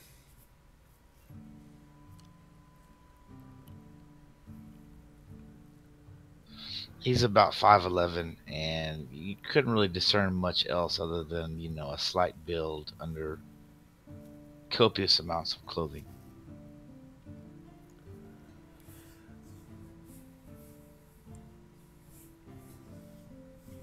Do y'all do anything from this person that you've never met before shouting for Sebastian? No wonder my stupid thing was muted. Yeah, Althea is going to stop as she's about to head in, and hearing someone shout for Sebastian, she's going to turn and look. And because Althea is anything if not subtle, she's going to call back, "Why are you looking for Sebastian?" Okay, and what does this person look like? Althea looks, her image is actually a pretty good depiction. She's a blonde-haired elven girl that is wearing leather armor. It's studded leather armor. That's it's almost like a singlet. She's got a cloak on. a pair of swords, one hanging off each end of the belt. No, I gave one of the short swords. She's got a sword and she's got a short sword on one side, a dagger on the other. She generally there's a small amulet hanging around her neck. She's very athletic looking, very acrobatic looking. She's got that gymnast's body. She's by elven standards, she's just on that adult cusp, so she's about 19 physically. And she generally has a warm, openness about her that gets her in more trouble than it's worth. So she's elven, okay. So in Elvish, she will respond. Greetings, I'm Adonaros. I'm a scholar, and I encountered the most odd creature minutes ago, who was flying and had a horn protruding from her forehead, and she asked me about a horse boy named Sebastian and said she would be at the inn. So out of courtesy, on the off chance that I might help find this Sebastian character, I was calling for him on my way to the inn as well. Okay, so Newt is being a pain again, I see. Yeah, I slowly walked up behind. To give you an idea of what I look, I'm like a huge 7-foot purple Illidan Stormrage, but with glasses and a tie. Interesting description. He looks at you, and then he reaches into his backpack and pulls out a book and starts writing stuff down. Fascinating. That's what you hear him say. You're getting a Spock vibe from him. Yes, Billadin. What are you, sir? If I may ask. I hope that's not rude. I hope it's not rude. Annoyed, impatient, befuddled. Lots of things I currently am. If you meant, what am I physically? I'm a drow elf. Until recently, that alone instilled fear in people, but not anything more, it doesn't. So salty about that. So much salt. Yeah, hey,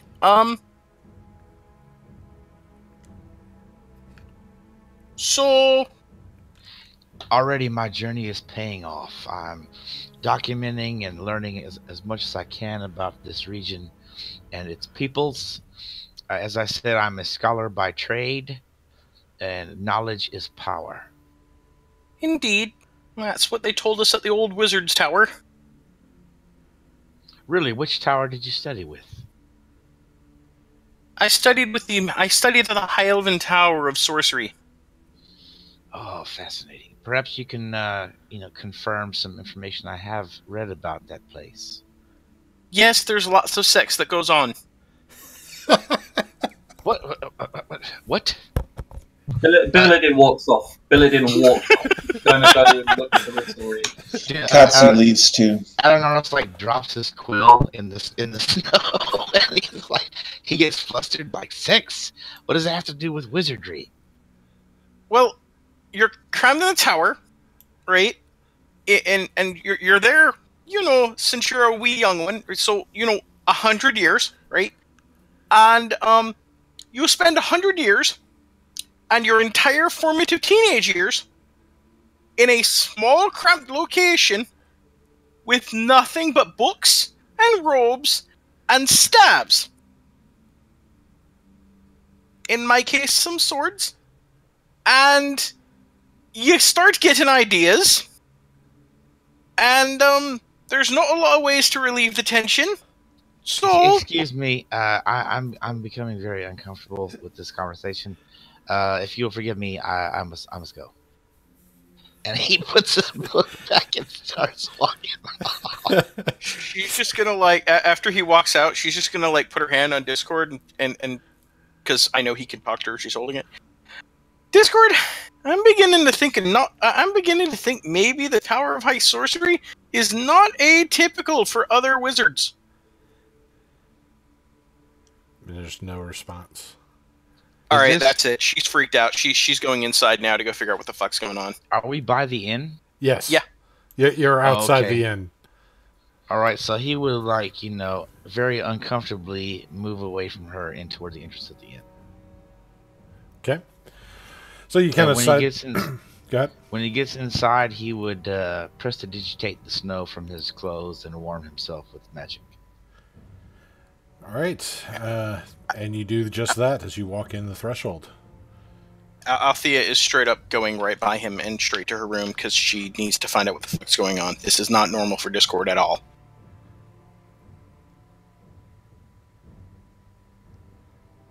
Did she talk to the sword out loud or no? Yeah, no, she spoke out loud, and then she looked really agitated that there was silence. Really fucking agitated.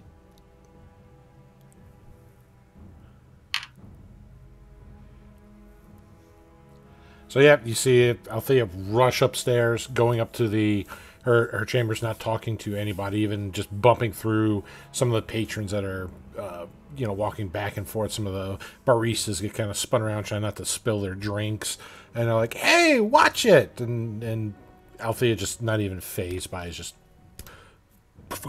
going up the stairs, followed by a loud slam.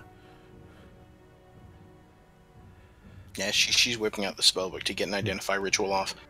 She wants to find out what the fuck's going on. Who else is here? This is fascinating. Already I'm telling you. Well, he's like mumbling to himself in excitement. He's like, this is paid off. Well, this is amazing. Well, looking around the interior, there's what you would expect to see at an inn, besides the people that you just met outside. A little bit of bustling activity inside. There's some merriment, music. There's a little halfling bard that's singing songs, and occasionally we'll sing about the tales of Billidan. There is another fascinating creature that you see, though. There is some sort of half-orc, girl, young lady, late teens, drinking at a bar, but she doesn't look like any half-orc you've ever seen. The hereditary on this is a little different. She almost has traits from other outsiders or maybe fiends mixed with her bloodline. It's almost like she's more tiefling and half-orc than half-orc and humanoid. In 5 minutes in this town, I've encountered wonders. So, okay, Adonaros will approach her. Excuse me, miss. And her head's tilted back, and she's got a jug that she's just guzzling from. And she stops for a moment, and she just kind of mutters, not even looking at you as you approach. She just hears the footsteps get really close, and you voice out, "If you try to touch my ass again, you'll pull back a stump." I have not attempted to touch your posterior in any way, miss. I just wanted to speak with you. And she stops taking sips from the jug, and you hear fluid sloshing away inside of it. And she just kind of corks the top. Still holding one hand, and she places it on the counters, thump, and just turns and looks at you.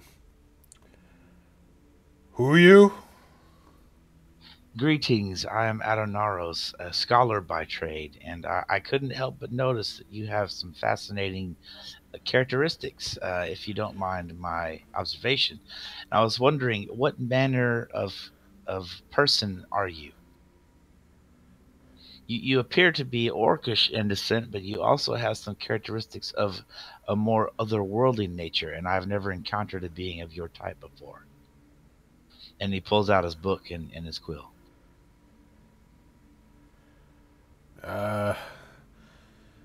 Rixorki is Rixorki. So that is your name? Uh-huh. What is that beverage you are consuming? Beer.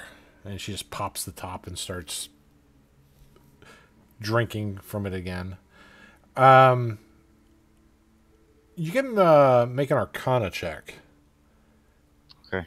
See what she's drinking from. I'm rolling poop. 10. All right, Here so we go.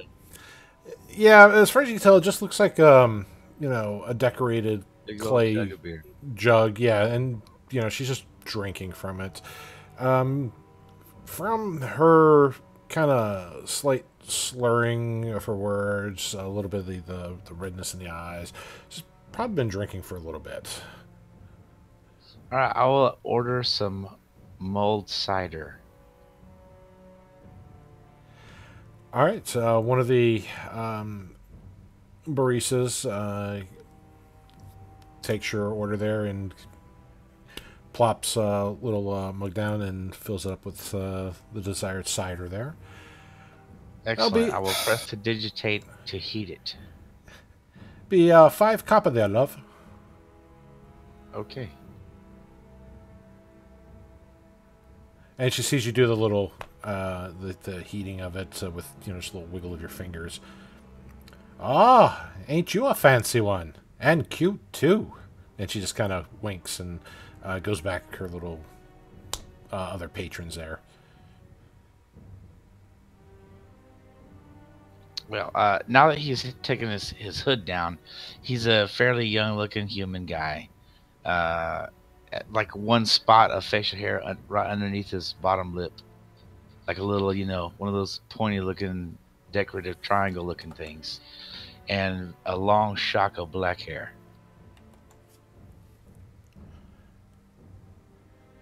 And his eyes are slightly wide, as if he's amazed by pretty much everything. He's discovered so much from this town. This was one of the best choices he has made in the past few months. Amazing. This place is fascinating.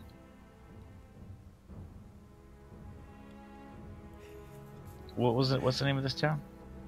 The Wild Leaf. It's the Wild Leaf Outpost. All right, I like it. So, Rixori, as you're kind of setting up the stable room there, you hear some sounds coming from the entry of the stables, some voices, and then you hear clop, clop, clop, clop, clop, clop, and you see Sebastian just kind of standing, looking at you, trying to fix up the stable. Look, I got you a new room here. It's almost as good as the rooms in the inn.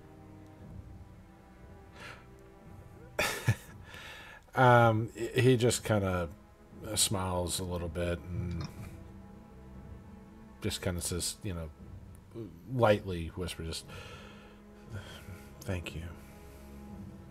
And you can see he's still kind of pained by the whole situation. Oh, it's no problem. We're in this hell together now.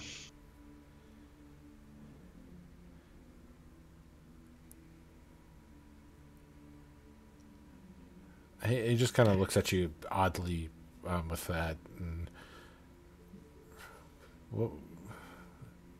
what do you mean?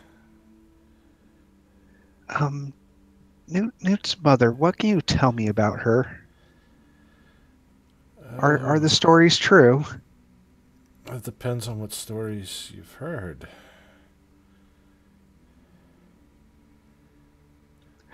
Is it true that she can rip the rip the talons out of a pit fiend?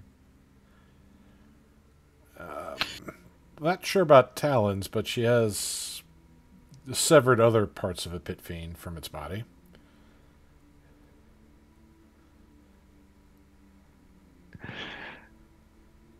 And Newt is her daughter? That's what she has claimed, or at least has always said, and has treated her as such. But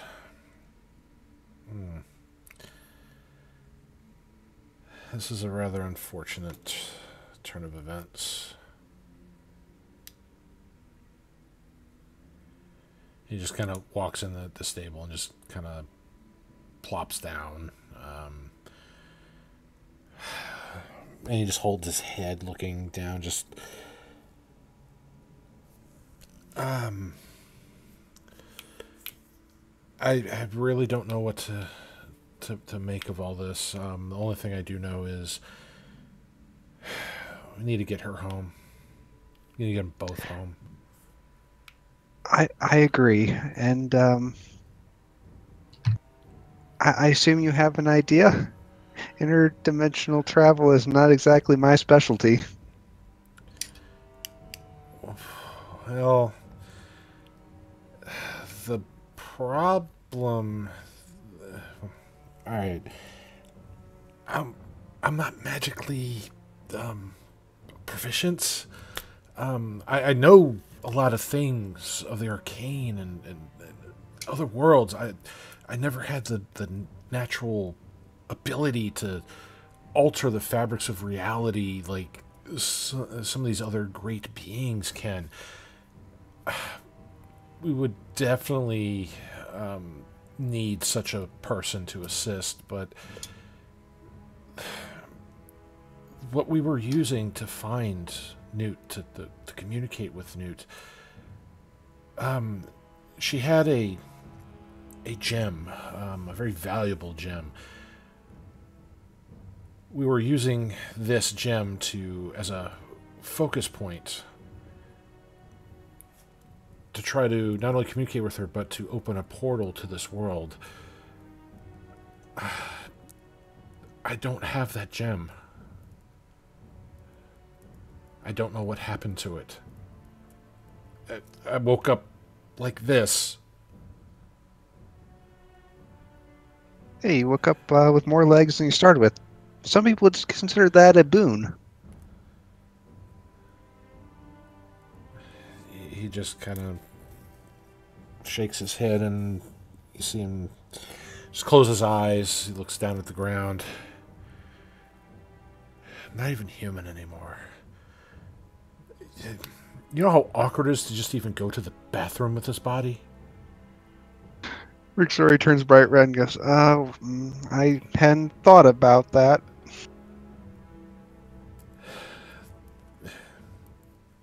The looks, the stares. I don't know. I'm very grateful for whatever it is that you all have done to bring me back, and I want to help them get home.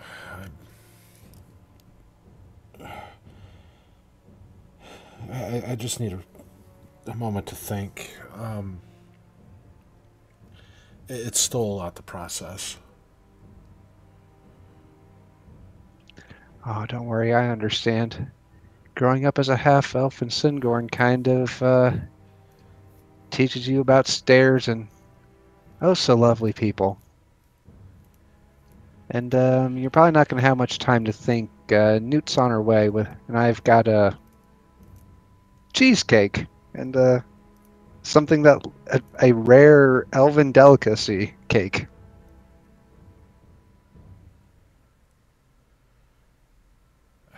And he just kind of looks down. If you could, try to keep them entertained, keep them distracted from their separation from their mother, from their lives as they knew it. And he just kind of looks down at what he is. It's best they not get too attached to me.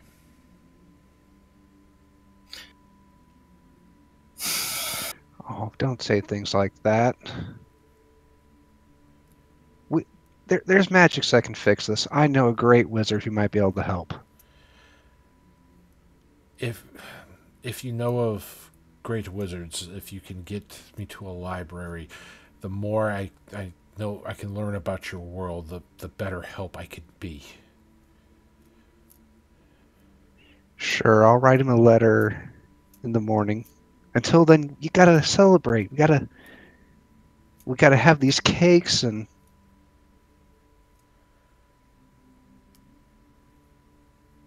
the world's gonna be dark and depressing in the morning anyway. Let's just try not to think about it.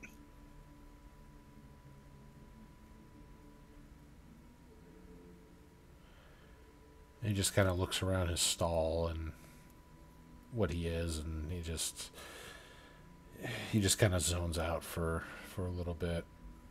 I think I just want to be left alone right now.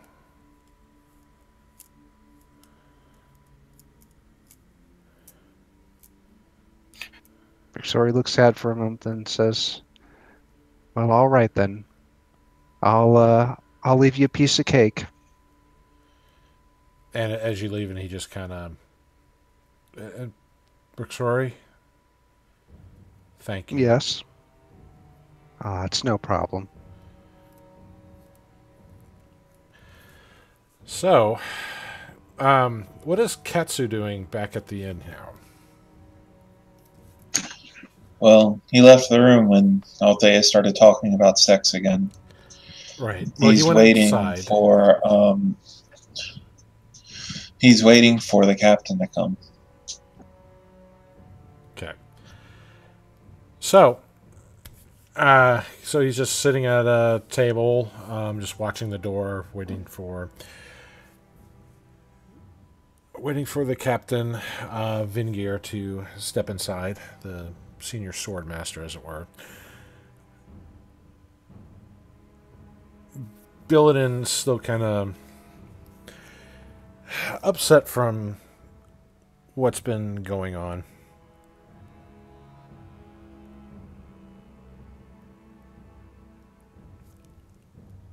Let's see. But he is still hearing his songs being played.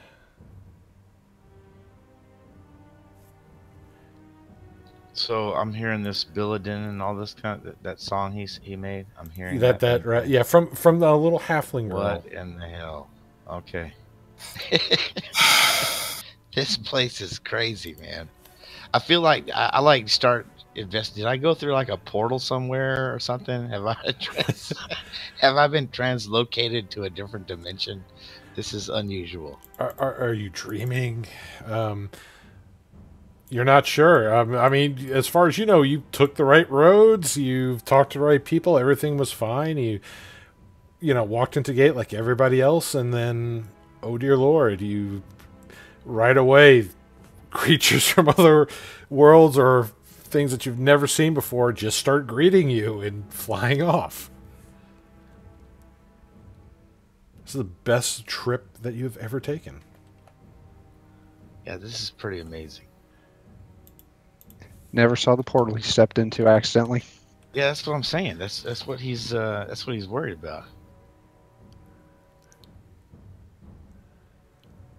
So yeah, he's taking everything in, and he makes a couple more lame attempts at conversation with the Rixorki girl, but she's probably not a very good conversationalist. So, I mean, you can ask whatever questions or things you want to talk to her about, and you see there's some patrons that kind of look sheepishly in the nearby vicinity. Some of them look like they have black eyes. Some of them are holding their arms, which look like they've been almost wrenched out of the sockets.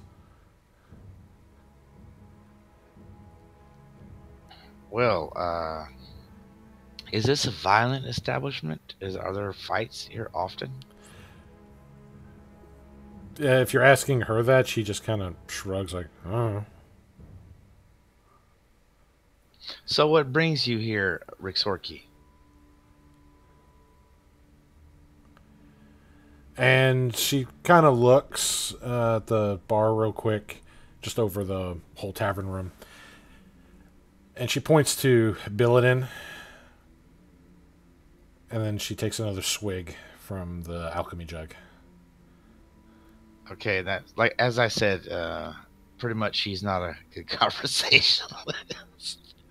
So he will take his hot mulled cider and approach Billidan again. So Billidan, this human that you just met outside, is now approaching you with this steaming cup of cider.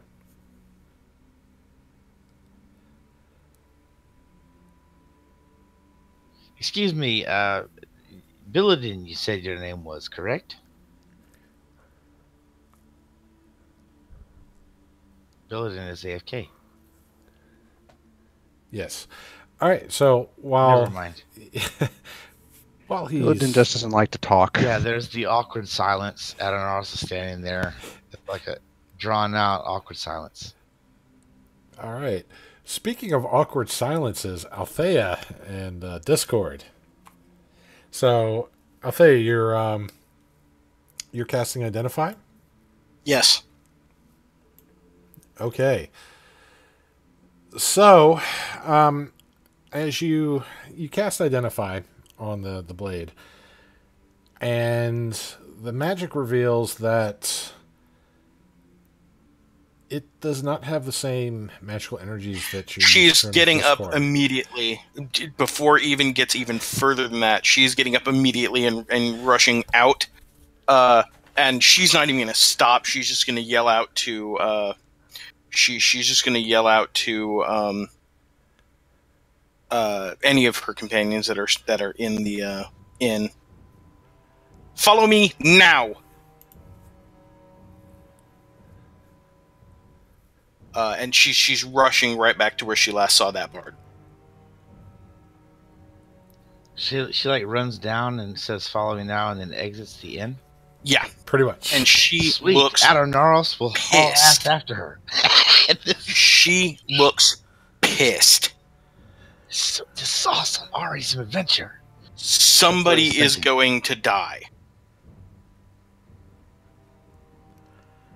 All right. Here we go. He like hurriedly gulps down some of the mulled cider on the way to the door, and then sets it on a table as he walks out. Does anybody not go with Althea and Adonros? I do not. I am waiting for someone. All right. Yeah, I'm not even her companion. She just said, "Follow me now," and didn't specify who. So I'm just going. Right, hang on. What was I summoned whilst I was away? I had to be right back. Althea rushed downstairs. And this would have been within 10 minutes of the end of our conversation. I think I'd walked off by then looking for Exandria, hadn't I? Rixori was in the bar, I think, because I'm not sure where people are right now. Rixori's over at the stable. Regardless, Althea rushed out and just basically yelled out, "Follow me now." Apparently Billidan was right. Somehow, while Althea was looking directly at him, the bard did something to Discord or stole it and swapped it out for another sword that he mysteriously had on him that had a similar glowing enchantment. I'm not really sure what happened, but he did something and she's going to go kill him now. Yeah, the magic that you picked up from your Identify is a lot of illusion magic on the blade. I'm surprised he could do that while I was looking at him, but that's fine. When she tracks him down, she has another blade for him. It's called a Shadow Blade, and she's going to ram it right through him. Fantastic. And it also means I have to redo all my combat macros. All right, so you start running through the snow-laden streets. Althea is kind of running on top of the snow, while Adonros is falling through the snow as footsteps are going through, leaving footprints. She leads you to this little townhouse. It's Awesome. On the way there, I cast my free first level mage armor spell for the day, just in case. all right. So you start speaking your enchantments, and then this glowing vestments wrap around you, your arms, your chest, your thighs, feet, and they just show up for a moment before they start to fade away. You feel the enchantment protecting you. Sweet. All right. Now, outside of this townhouse, Althea, there's no lights inside. She kicks the door in. She doesn't even give two shits. All right. Roll athletics check.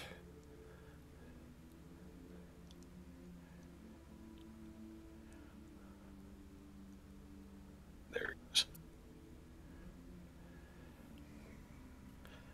All right. So you plant your foot on the door, right where the door lock meets, and you hit it. It cracks. It's still attached, but not by very much.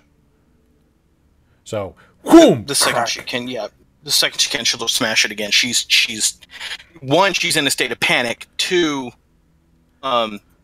they've kidnapped what she considers one of her friends, and she's pissed. So the second kick, like I said, it's barely holding on. So you plant your foot on it again. The wood splinters. The door slams all the way inside, hitting the other wall as it goes all the way across on the hinges still. And inside, doesn't look like the townhouse itself has been really touched very much. Some things have been kind of disturbed, but barely. Now everything's dark. There's no candles lit, and some of the wicks in here don't even look like they've been lit.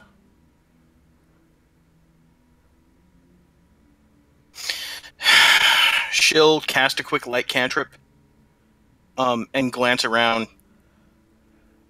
All right. Roll a perception. And while you're rolling a perception, I'm more sure I know what's going on, so it doesn't.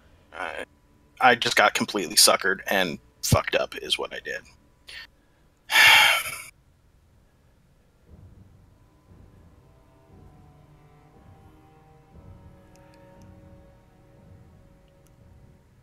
All right. So you start eyeballing the room. You're seeing some of the tables, the chairs look like they're all pushed in. You see some chests and drawers. They don't look like they're out of place, like somebody scrambled or anything with that. You do start looking at some of the other doors inside here, looking at the other rooms. While they are closed, they're not locked. You kind of just look in through by the keyholes. There's no lights coming from the other side. But you are able to kind of turn the handles if you wanted to open them and go into some of the other rooms in the townhouse. Now, he never even went into this place, is exactly what happened. Althea knows exactly what the fuck just happened.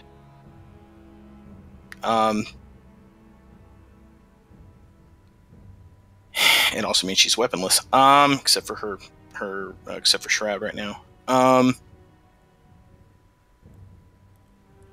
Fuck! Yeah, she,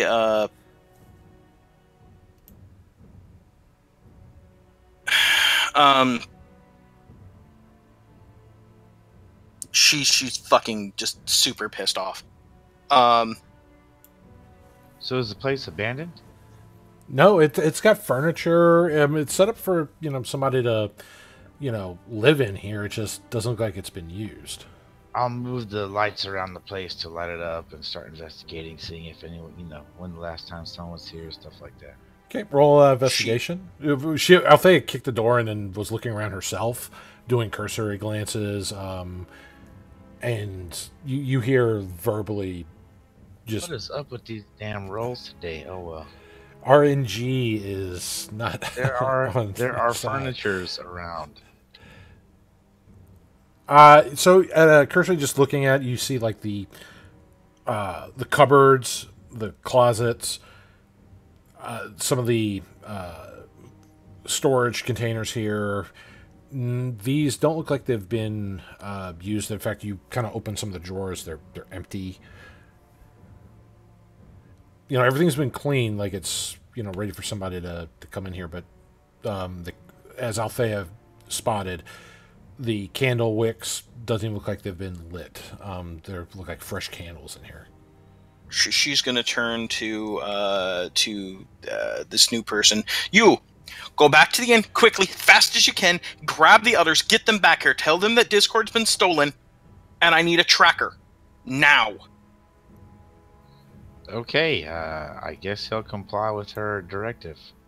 And she's going to rush outside to where she last saw him. She's going to start investigating, looking for tracks herself, because that's actually something she's not terribly bad at. Okay.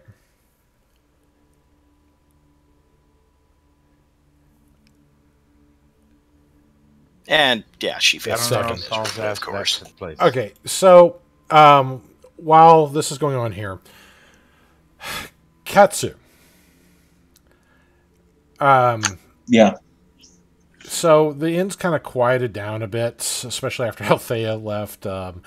Most of the patrons either have gotten drunk or they went to their rooms. The bards still kind of sing because they're still trying to make money as much as they can. You see this woman enter the tavern. She does a quick glance, just surveying the area, and it looks like she's looking for somebody. She's got a kind of a half-plate armor. In the center of the armor is this emblem, the same emblem that you've seen on the swords, the maple leaf with the blade going straight down the center. And she has her hair kind of pulled back. She's holding her helmet in one hand as she removes it. Her sword is sheathed on the hip on the other side. Little bits of chain armor, like her little chain undershirt kind of hang out from some of the bits of armor. And as she does her cursory glance, her head just kind of spots you. And then she starts walking over to the table that you're sitting at. And you hear her footfalls and the chains kind of rattle as she walks. She slides back a chair and sits down.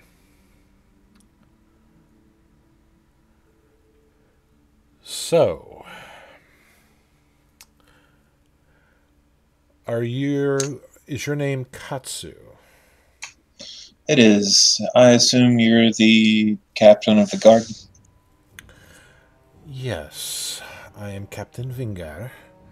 And I too understand that Lunaris has finally left the Wild Leaf Inn? For the next 10 days, I'm told. I was led to believe something different before I went and spoke with the guard. I'd still like to speak with you about the things that are bothering you, though.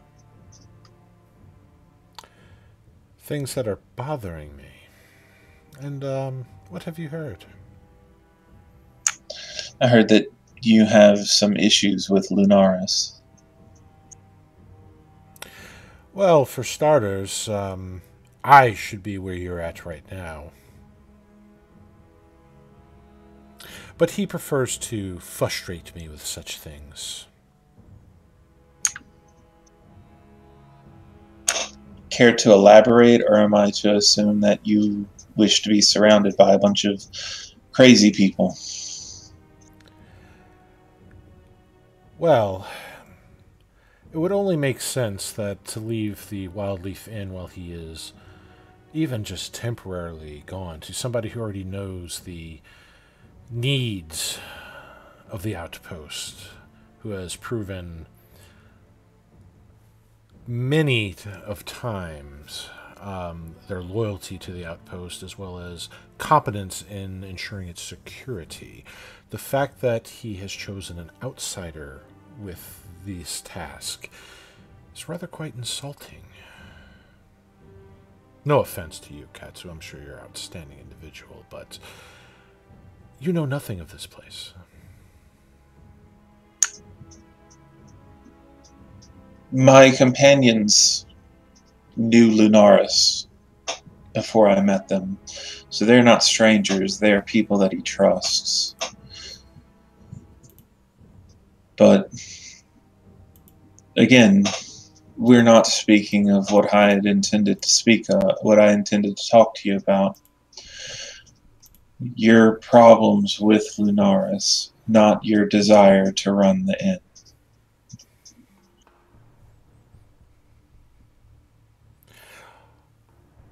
Well, I think you already see, or at least you should, I hope.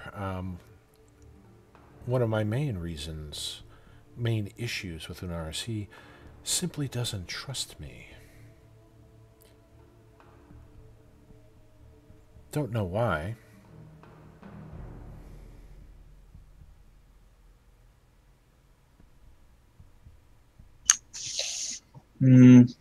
Well, I don't know him personally, so I couldn't answer that.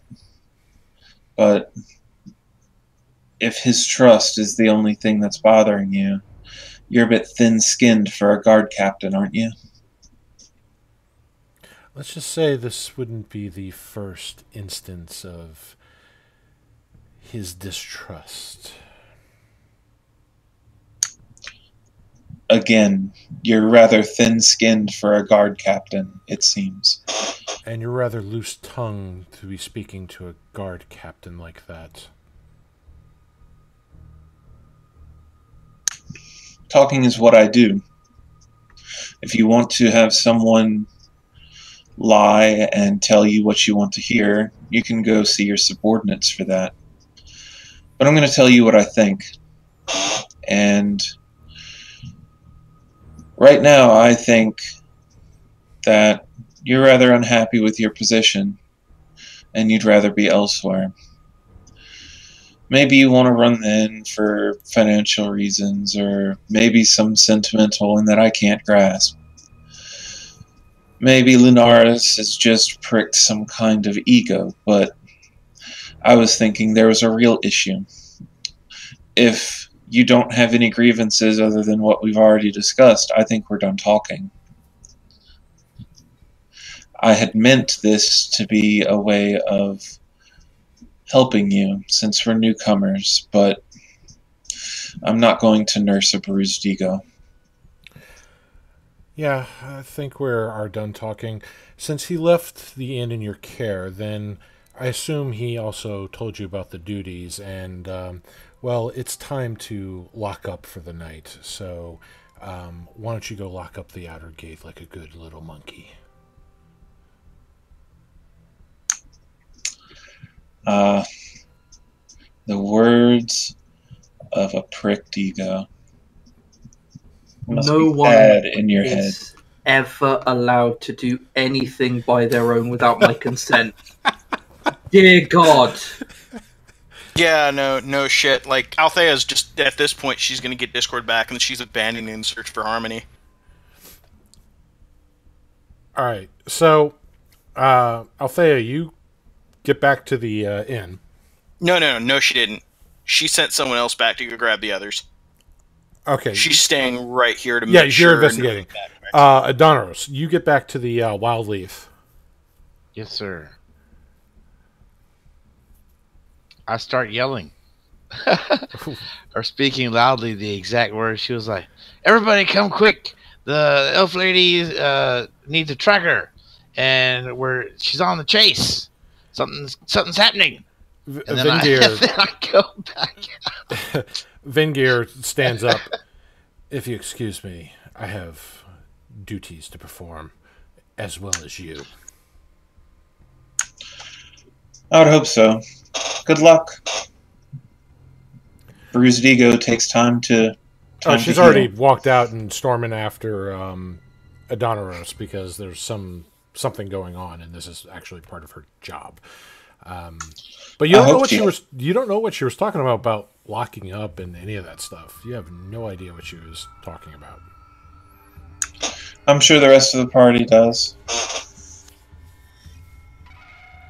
So, are you by chance, kind of a tracker person that would have been included in the person saying that Althea needed a tracker?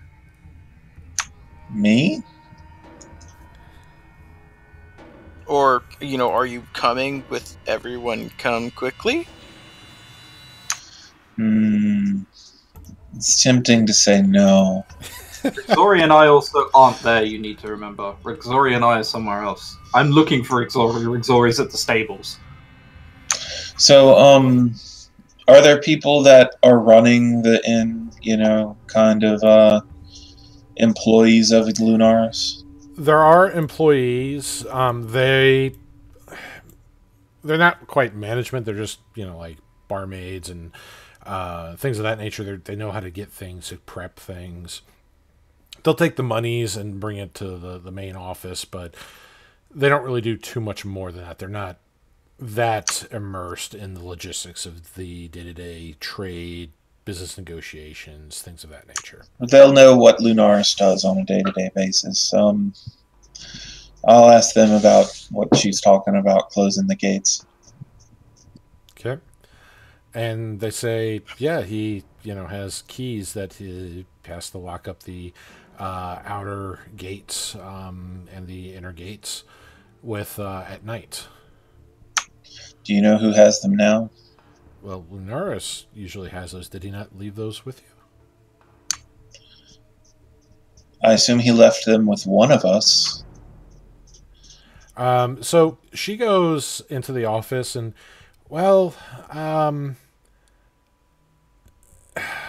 he usually keeps them in here. I don't know where. We're usually not allowed to, come in here.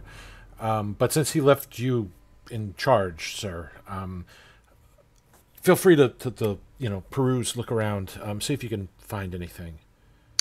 He will look for the keys. Okay. I really don't see why this is something Lunaris does.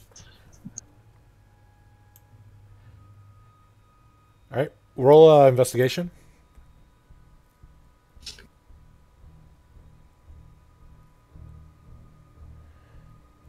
So, during your search, just kind of flipping through things and opening drawers and stuff, you come to this cabinet that's locked.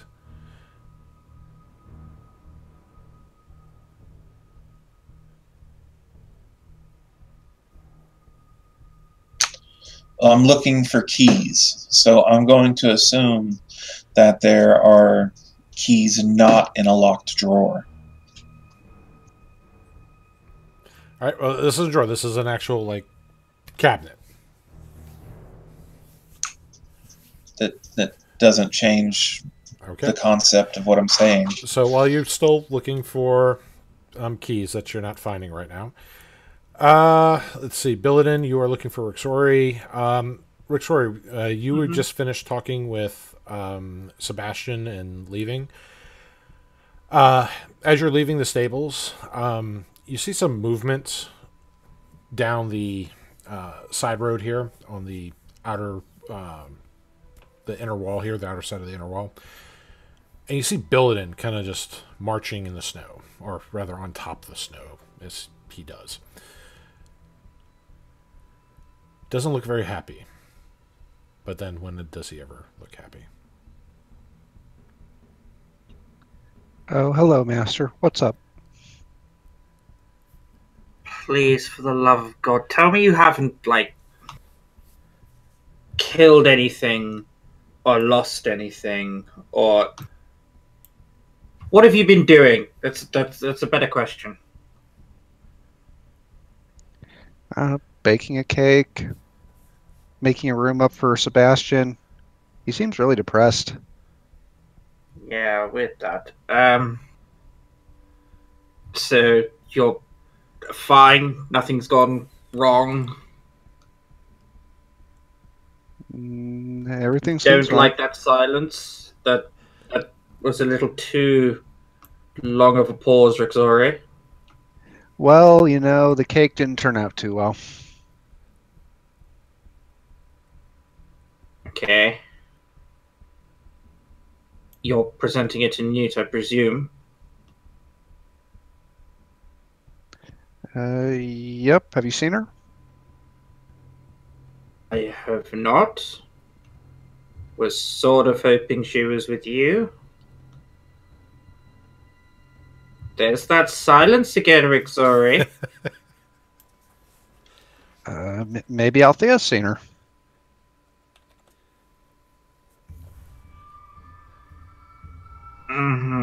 Okay. When was the last time you saw Newt? I told her to go find Sebastian. Right by herself? Now that you mention that, Right, okay. Sort of see where this is going. How long ago was that? It's been a few hours. Probably Okay. about 2 hours. Do you even know where Sebastian is? oh yeah, he's in there. Wait, hang on. What did you say for Newt to go and find? Sebastian. I figure she'll show up here sooner or later. Right, okay. Good.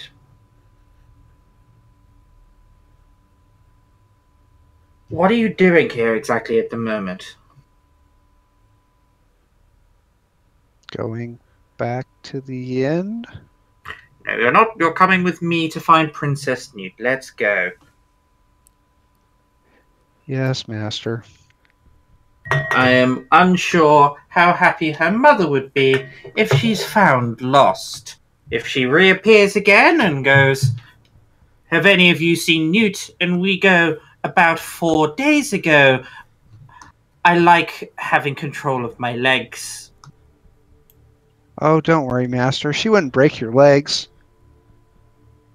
No, I'm scared that she'll rip them off, Rixori. That's far more likely. Okay, good. You need to tell me more about this woman. You don't know what to tell me stories about her as we go around and look for Newt. With a bit of luck, she's idiotically found something shiny and has spent 2 hours punching it. I don't know. Let's go. Sebastian, are you okay in there?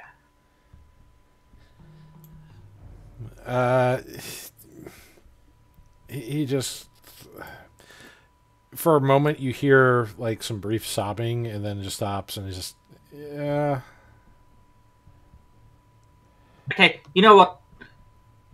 You're alive and you're not causing trouble. That's the best I could ask for at the moment. You're a real trooper, Sebastian. Let's go and find Newt. Okay. So you both speaking your quest to find Newt. Althea, Adonaros, and this woman you've never seen before. She's clad in heavier armor. She's put on her helmet as she's been running back over here. She's got her hand on the hilt of her blade, and she comes charging up here with Adonaros. What's going on? What's the emergency? I've been robbed of a very valuable item that has great cultural significance.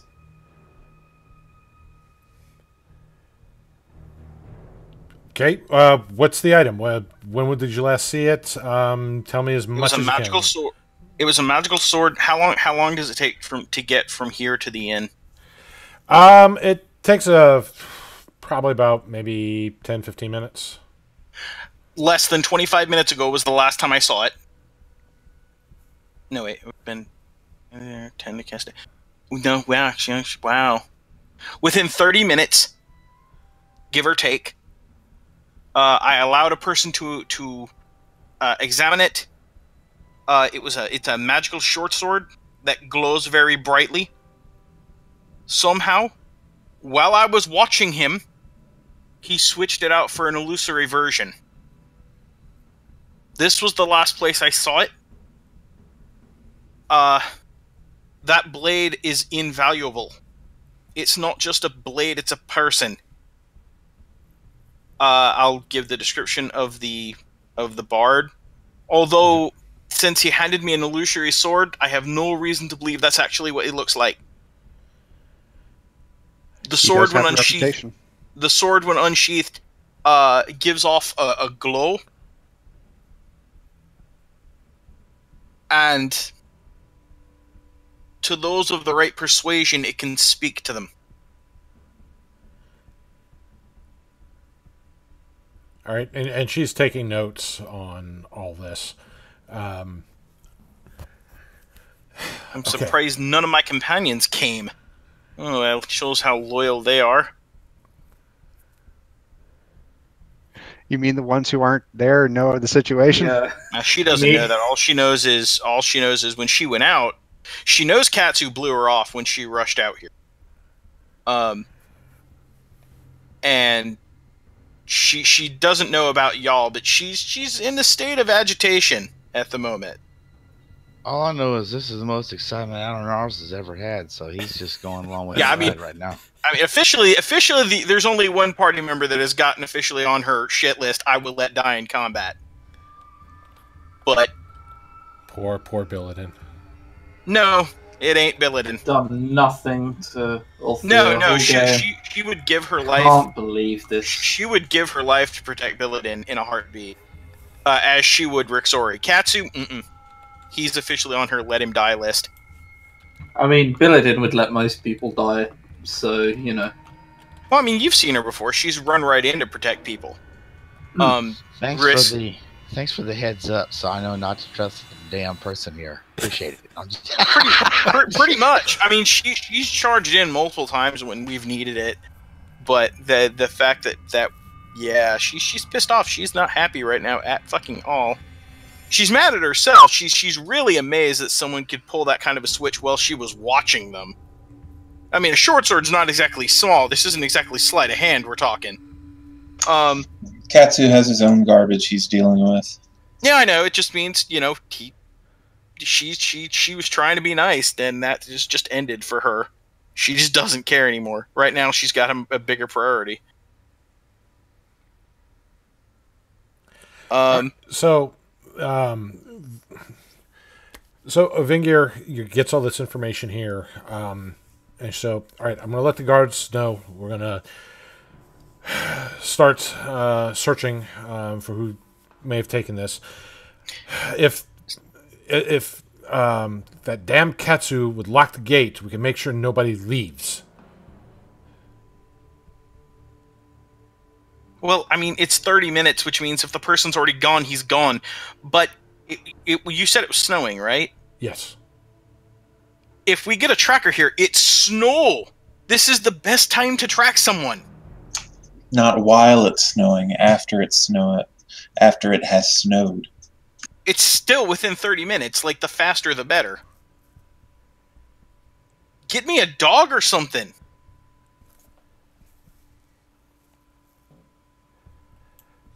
All right, so she's going to go get the other guard, because right now it's just her, you, and Donaros, and that's not enough to really get everything that's needed here. So she goes... Can I find any tracks? You can roll the search for some tracks, sure. Yep. So roll survival. I was going to say, can I aid, but he already rolled. So. Isn't that ironic? The skill I'm less skilled in, I roll better, but, it still sucks. If you're going to use the aid action on there, you can roll again, Adonaros. Yeah, I'll aid. Go for it. Billidan, I'm guessing the key was given to you? Absolutely no idea.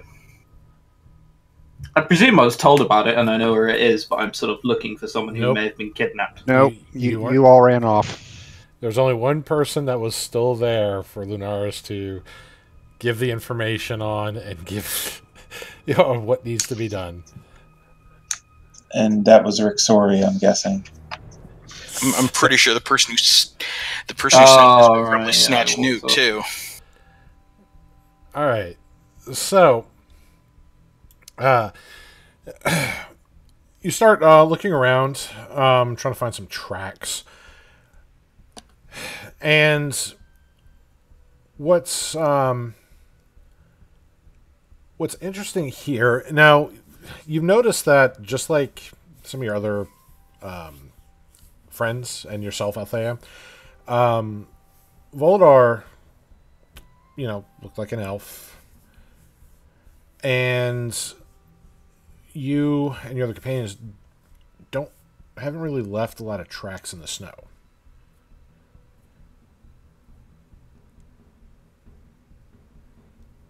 I have.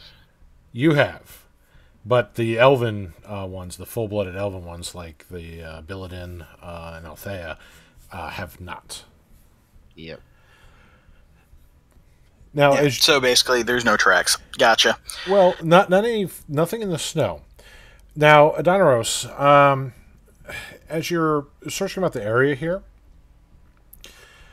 you kind of pick up on something here. You find a little bit of, looks like maybe from a nail or something, some bit of cloth got torn here. Looks like maybe it was like a tablecloth or like a bed sheet, something kind of soft, just white. A little bit of white fabric. Fascinating. There's a bit of torn cloth here, lady. I don't know if that has anything to do with your quarry. Let's grab it. Maybe we can get a dog to get the scent. There's only one way out of this. There's only one way out of the village that I know of, and that's through the front gates. So, if what the guard said was accurate, and that's the only way out, then we need to head there next. Surely, if the person is up to nefarious deeds, they would not necessarily use the gate. They could scale a wall, perhaps. Well, do you have any way to track them if they scale the wall? Because I don't. I don't have any way to track them, period. It's just... Exactly, so... perception allowed me to notice this. Exactly, so while we're waiting for them to find us an actual tracker, at the very least, we can go there. Because us standing around here is not going to accomplish anything. And he'll go toward the front gate with the lights preceding him. Okay. So the lights are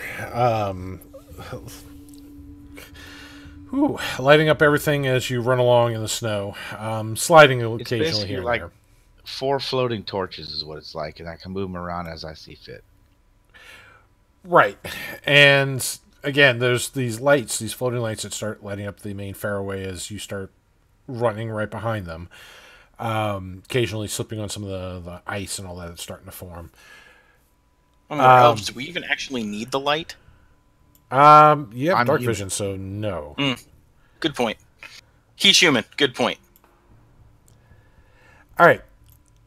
So, as you guys are coming down here, I cannot move my token. yes, no, the tokens are locked on this. Okay. So, and you're going with them with the front gate. Now, Newt, so Billadin and Rixori, you're going looking for Newt, kind of, shouting, trying to find her. And you see her at a window, one of the merchant buildings here. And she's just kind of staring inside. And her eyes are just wide-eyed like saucers. Oh, there she is. Oh, we're not going to die today. Quiet. Don't mention anything until we're right by her. So I'd like to just walk quietly up to her.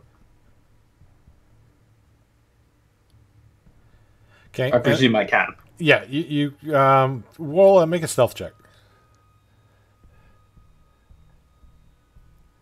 I'm not sure I want to be that quiet. Like, she'll hear footsteps okay. coming. But... All right. Well, still, All right, 17 with disadvantage. Hell, dear God. So yeah, you very quietly. I mean, Legolas would be proud on this one. You just saunter up, and you see what she's looking at. She hasn't really noticed you.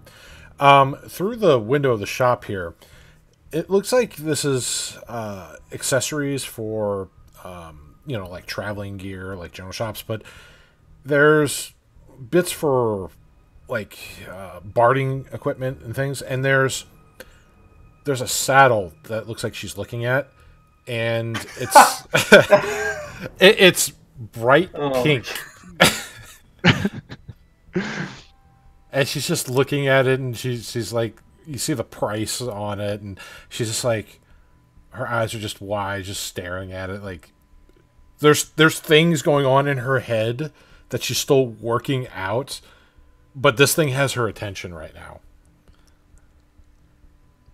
And she's still kind of mindlessly like chewing on some, looks like she's got a little muffin or something now. Just kind of chomp, I'll whisper to Exandria and say, "You're better at talking with." Well, Yeah, you're better at talking with her. Can you coerce her away, please? Yes, master. What you looking at, Newt? And she kind of screams like, isn't it pretty?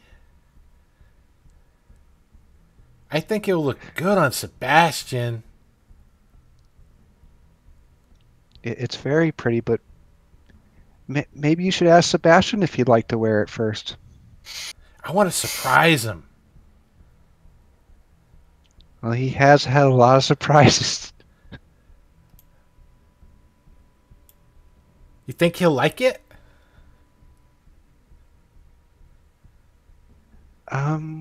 Well,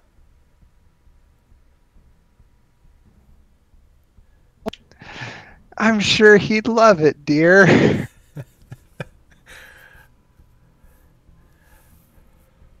Here's a gift that turns you into a mount, even though you're a sentient being. Thanks. And nope, she doesn't have Story just anything. feels even worse because she's not going to be the one to tell Newt no. Oh yeah, nope, she. Yep. She just kind of smiles like, okay. And she's like, she's still thinking about how to, whatever plan or whatever she's trying to do with that pink saddle. And it's a side saddle too, like a lady saddle on top of that. How much is it? For that saddle, it's about 200 gold. Oh, geez. Newt, dear, that's kind of expensive. I know. I have an idea. If you're a good girl and you help out around the inn, maybe you can earn enough allowance to buy it. Okay. And she starts flying up and going over towards the inn. Wait, dear, come back, come back. I haven't thought up your job yet. Just wait. She's already full bore going. As she's flying off, Althea and Adonis, you see this like silhouette just move through the night sky. Now, Althea, you can see in the dark, and you see Newt flying towards the inn, just with this like crazed look in her eye. And you see Billidan and Rixori right around the corner where she just flew up from. As you're running full bore towards that outer gate, which is still unsecured. It's closed, but it's not locked. Yeah, she's gonna yell out to them. Rixori, Billidan, good, I need you.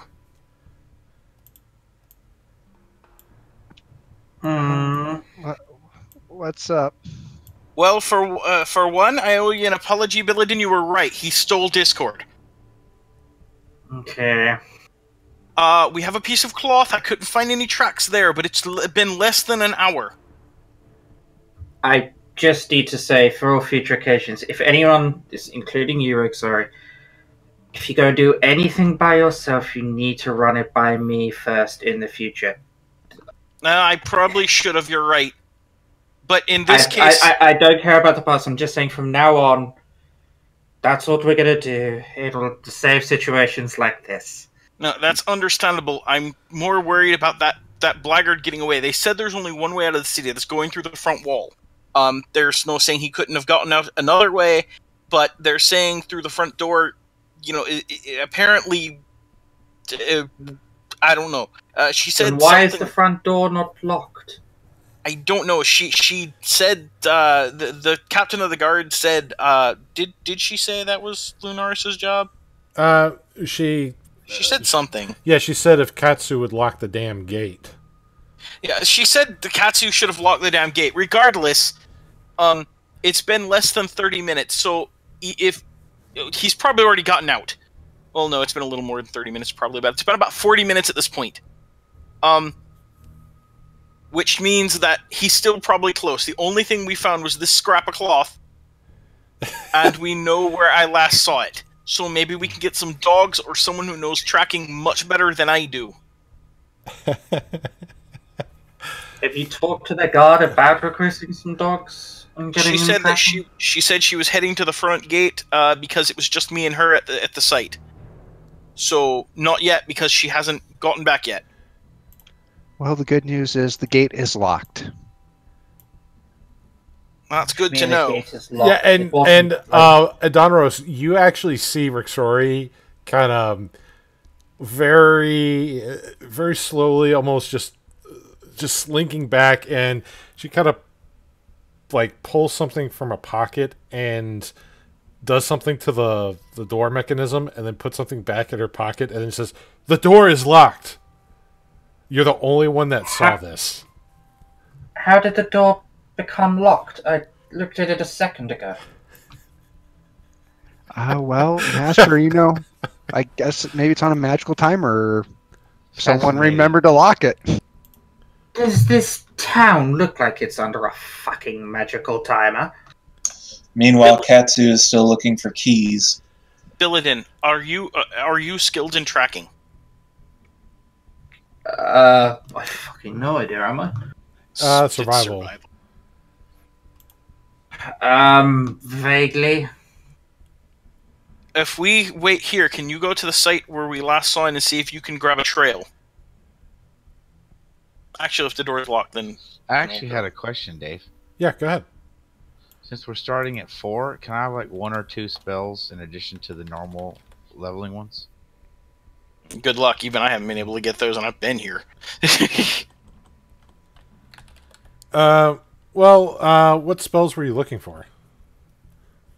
I don't know, like Find Familiar, which would be perfect in this situation. Yeah. Okay. Cool. So can I have an owl, please? All right.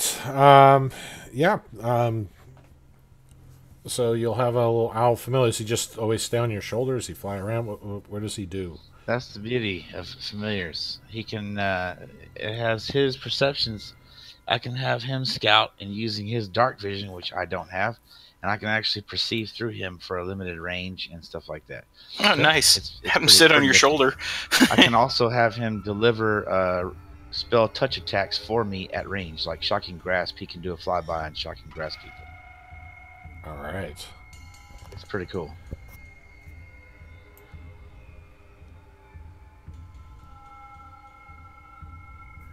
So in that case, what does this guy look like?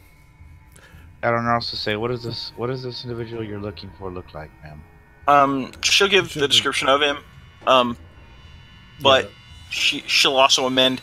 Apparently, he's a skilled enough illusionist to switch out a sword while I'm looking right at him without me getting an inkling. So there's no guarantee he actually looks like that.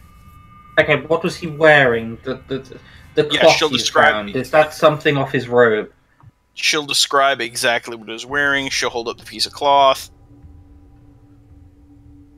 Does it look like the cloth could have been on his person? It's also possible he was the one that did the swapping out. It could have been a multiple person operation. That would be even more complicated. Alright, we'll go to the site and start looking. Are there any guards? Like one There are guard who guards. can come There are along with guards us? near the gate here. So luckily they didn't notice Rixori locking it. They just are as dumbfounded as Billidan as the door's now suddenly locked. What the hell?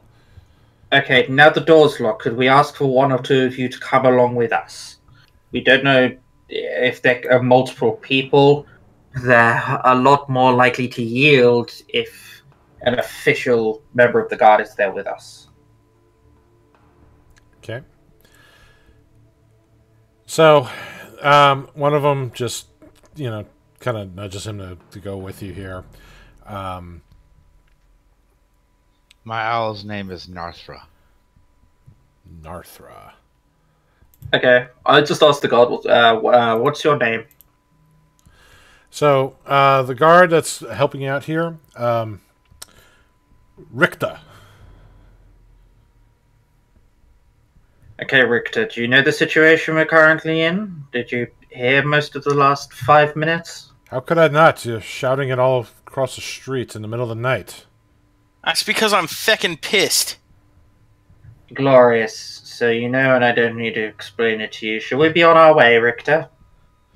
Are you set? Ready to go. Okay, come on then. Althea, lead us there. We'll start tracking us with her.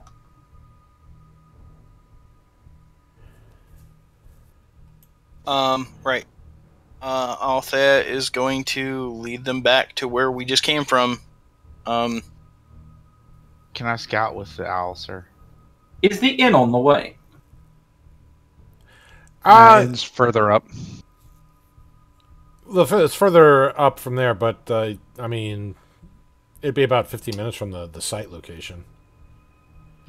No, far too long. I don't worry. I'll keep walking along.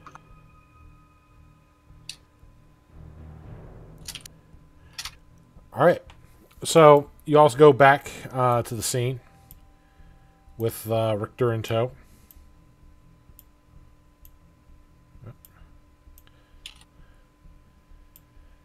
All right. Now, while you guys are heading back here, Katsu. After a few minutes, there's you hear some commotion coming from outside.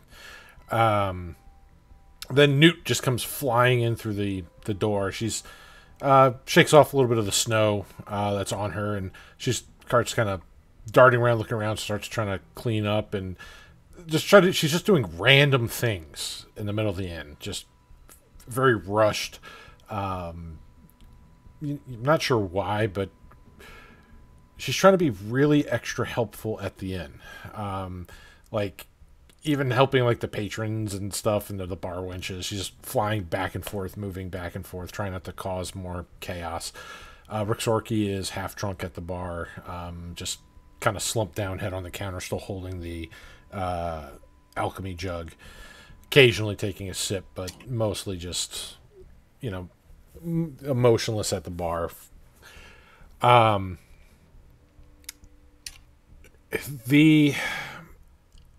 A guard comes in here, followed by Captain Vingir, and she kind of yells towards you, Katsu. Get the keys now. What do you think I'm trying to do? I'm trying to locate the keys.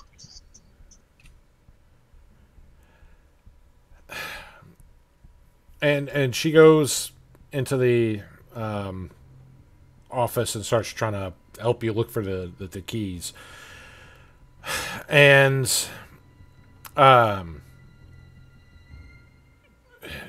you've looked through every drawer, and the only one that you haven't been able to get into is that locked cabinet. Katsu says, "Oh, fuck this," and Eldritch blasts the cabinet.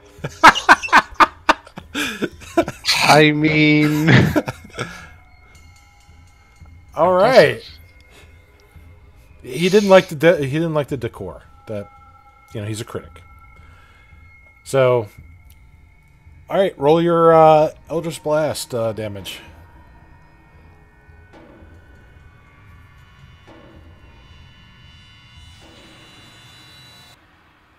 All right, you point your finger at the cabinet, and this black bolt of energy hits the polished gold area on this dark cherry wood cabinet, and just shatters the wood there. The cabinet doors just kind of push in a little bit before swinging outward.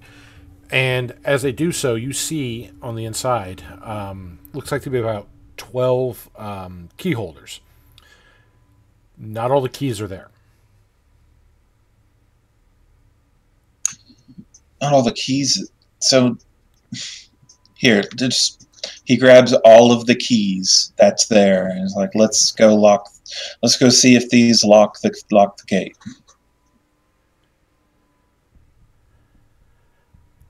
All right. So, Katsu, you go out running with the guard captain to the gate. Takes a little bit of time to run all the way across to the gate.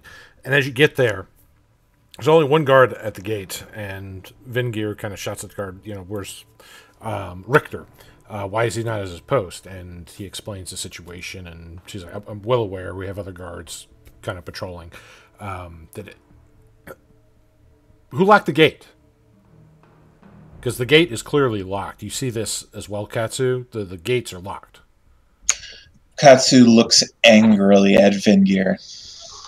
And the guard's like, well, I'm not sure. The gates were unbarred, and then this drow and half-elf and elf and this human, and then the gates were locked. I'm not quite sure. She just kind of looks like fracking idiot, all right, we'll deal with that in a moment here. Okay. And she points to you, Katsu. Keep those keys. Don't let them out of your sight. I'll check with you in a bit to see if you find the other keys. We need to make sure they're all accounted for. I will be looking for your friends, and we'll be finding whoever took this blade from Althea. Sounds good. The fuck is wrong with Lunaris? Hiding keys? What the? I'm starting to see why you have problems with him. Maybe I was a bit too rash in insulting you, so I apologize. I told you he does not trust me. But he hid the keys from us. This is a problem. But anyway, which way do you suggest we go? I'm not much of a tracker. So she brings you over to where the scene of the crime happened. So as the rest of you are here looking for clues, Katsu comes along with Vingir, and Richter sees Vingir, and he just kind of has this oh shit look on his face. And she looks at him.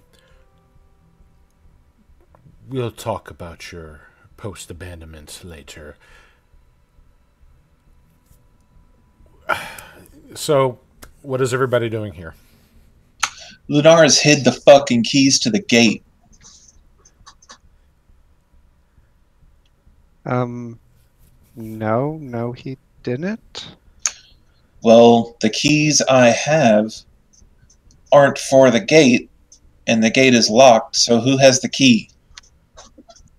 Rixari raises her hand and says, yeah, that was part of the tasking he gave me. Now, he gave you 2 keys. Rixari, he only gave you 2 keys. One key was for the cabinet, the other key was for the outer gate. So the cabinet he blasted apart could have been unlocked by Rixori. Yes. Instead of being blasted apart. And Yes. Rixori. Say. This is Rixori. great.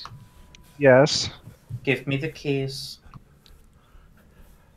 but he tasked me. I don't care. Okay, this battle over the Alright, keys there is you all go. cute. Could have tasked Santa Claus for all I care. Times of the They're essence. now my keys. Here you are, Guards, Master.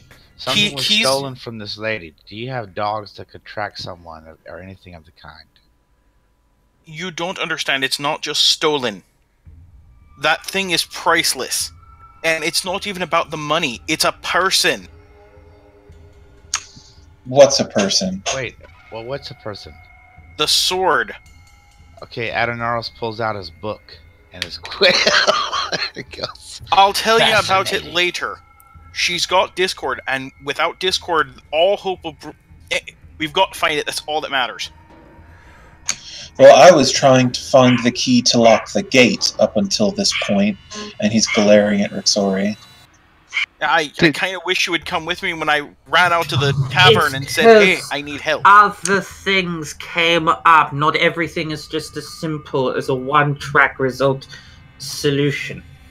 I was commanded by the guard to lock the gate. How well do you think that would have went over if I would have just came over to you? Well, given the fact that you couldn't lock the gate anyway, Okay, assuming I knew that at that point. Sure. Does this always happen? Is this how y'all conduct your? You'd be surprised, right? We could talk about it later. For now, we need to start tracking. I'm gonna start looking for trucks. All right. So, roll your survival. And a 6. Can I I help will him by guidance telling myself. him where I found that piece of cloth and like give him advantage or something? I mean, you could point out where you found the cloth at, but it's not going to Yeah, really. like give him a starting point or something. I don't know. It's really not. Should I roll enough to survival give as advantage on well? that. Yes, if you're searching as well, yes. I've already tried to search and failed, so... Well, put my 15 to shame, why don't you? Yes. So Katsu with a 19. All right. So, Katsu, you find some more traces, or not really tracks in the snow, but just things that may have been bumped up against leading toward the main fairway from your location. As you're kind of following the tracks, you see a guard come up from the Wildleaf Inn. Captain Finger! Captain Finger! What is it? And he just kind of catches his breath for a moment. And let's see. Where's my note on this? So he reports that they're doing their investigations, looking into all this, and they report a elf fitting the description that Althea gave left the tavern quickly, not too long ago.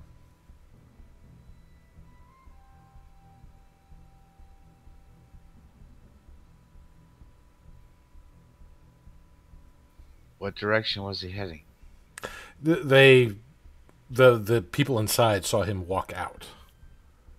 There wasn't anybody outside watching where he went. Define not too long ago. Probably the past 15, 20 minutes. Okay, that means he's probably still in the city because the front doors are locked.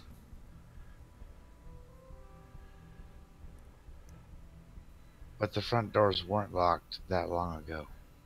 Yeah, they would have been because it's a 10-minute trip. Yeah, it takes longer than 20 minutes to get from where you're at to the front gates. Oh, sweet. So he's probably watching us now. I enter my perceptions to Narthra and begins scouting around the nearby alleyways and buildings with her dark vision. Seeing if I Okay. can see someone trying to hide. And she points to Rixori. You! Me? Do you have the other keys? I had 2 keys. That sounds like what was missing from the cabinet. No, there was 4 keys missing from that. 4 cabinet. keys. Uh-huh. Oh no. And What one of those about keys the- that would have been one of the keys that Rixori has is not from within the cabinet. It's to unlock the cabinet. So what are the keys you have too? What do they unlock? Well, one's the gate, obviously. What's the other one? So The cabinet. Vingir's kind of going through, and she sees the busted open townhouse door. She's got this look like, I have questions, but this is going to wait. She kind of ushers you to come in, especially you, Adonaros, who's got the flying torches, just to illuminate the area. Place all your keys on the table. All right, I'll send the lights to the 4 corners of the room.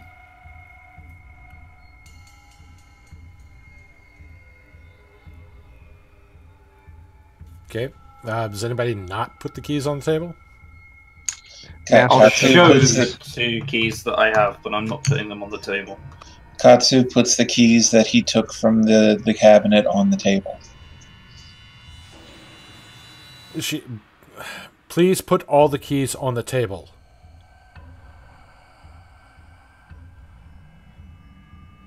I put the 2 keys down, but I stand next to them. That's fine. She starts trying to arrange them. And Katsu, you can see what she's trying to do. It looks like she's trying to do it from memory, how they were hanging in the cabinet.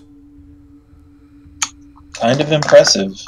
And she's like, Sir, did I see how the keys were laid out in the cabinet when they No. broke it open? Because if I don't think you were ever there. yeah, you weren't there when they No, shot I it wa- open. I thought I was. I've been here the whole time. No, the Even cabinet's without in Theo. Yeah, you were with me when they shot that. Oh. Hold Okay, on. never mind. Dave, I got Yeah. a question. Important Sure. question for Althea to know Absolutely. if she can even point this out. Would she recognize his owl as a familiar?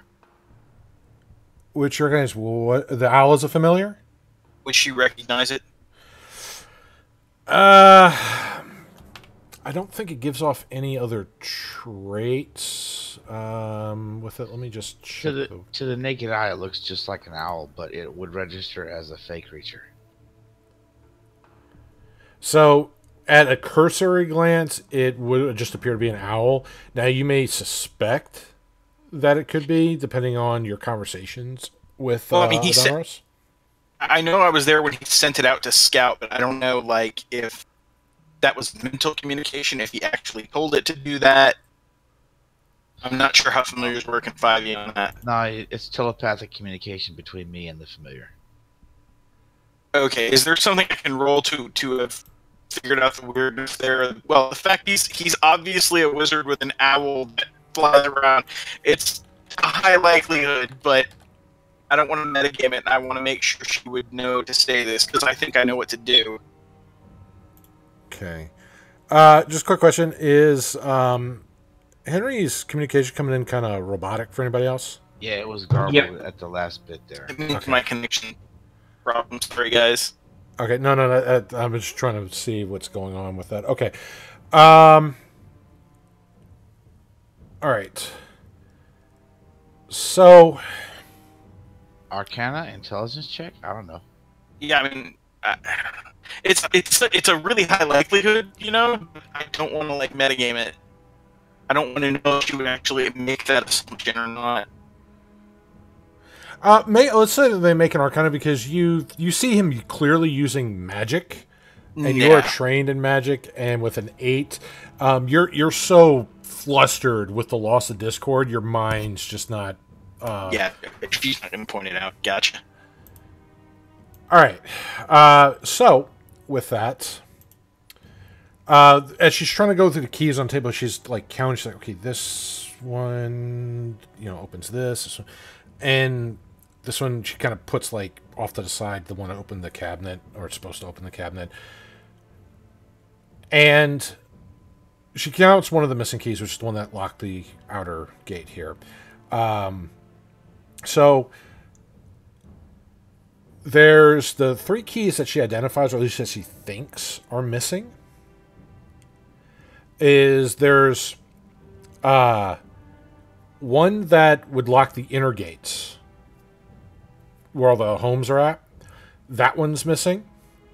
There's another one for some of the negotiation rooms in the southern tower of the tavern. And there's another one that her eyes just kind of go wide for a quick second. The strong room key's missing. The What's what the room? strong room? The strong room, the North Tower. It's where Lunaris keeps the pay chests, important items, valuables, important objects here are stored during negotiations. How far away is that from here? That is at Henrik Story's running. Yeah, run. Yeah, she's saying that while she's running. All right, so you're going back to the Wild Leaf. It's the northern, like you see where the R's at, where Rixorki is, her token's at. That's the northern tower. Okay, so that's away from the. Okay, he's not there. He left from there. Where's the map? You don't see the map? No, I don't. All right, let me see here. Can I force view? How do I force view? He doesn't have a key that lets him get out of the city, does he? Well, that's what kind of like the outer gate would be for the main city. He does have one for the inner gates, which are still wide open. Just do a search for maps for Wild Leaf, or just the word Wild, and it's the Wild Leaf map is the one that they're on.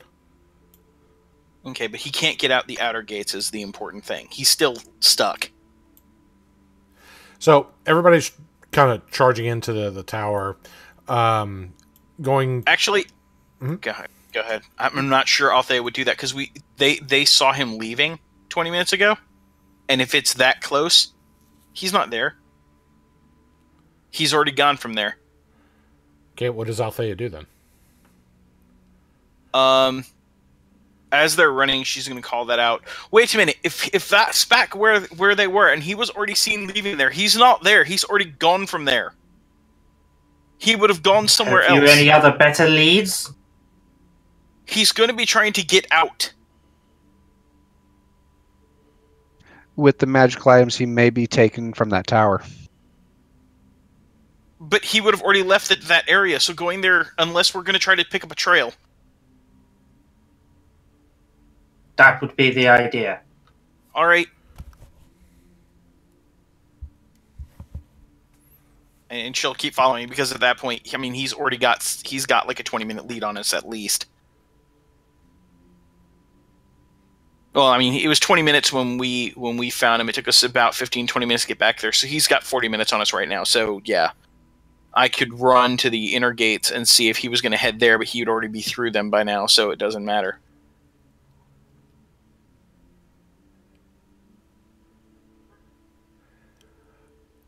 All right. So, as you go to the northern tower here, the stronghold room, you see that there are some boxes that looks like they're little wooden boxes that were dropped or shattered.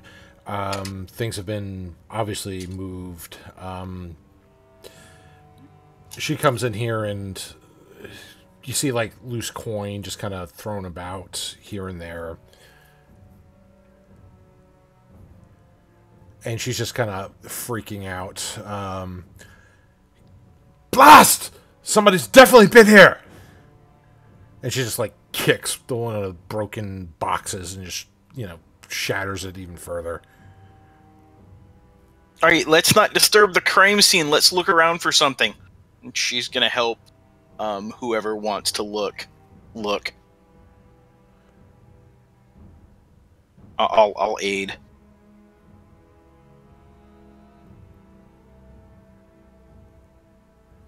Okay, 14 for... Well, this wouldn't be surprise. This would be investigation. Oh, hell, if it's investigation, they can aid me. I'll pop Rubbish guidance on you. investigation. Same roll. All right, you're popping guidance on me. Are you going to help me look as well? Yeah, sure, I'll assist. Okay, that gives me advantage, right? Yes. And 22? No, wait. That's higher than that. 24. No, 24 plus 3. 27. Okay. So, going through here, you find some... you find like it looks to be a little crumpled up or part of a note. And it says, "They're watching. You aren't safe here."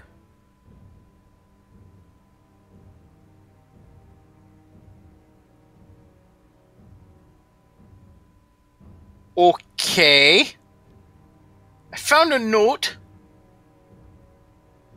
It says they're watching you aren't safe here. I don't know if that note is actually to me or to who, and it doesn't give us a clue as to where to go. It's just a wild, veiled threat that could be anyone. Exactly. Maybe the captain of the guard, for all we know. I know. I don't. I have no idea why my investigation was required for that.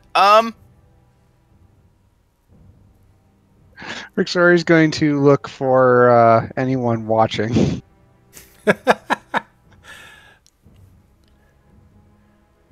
Yeah, does Narthra spot any...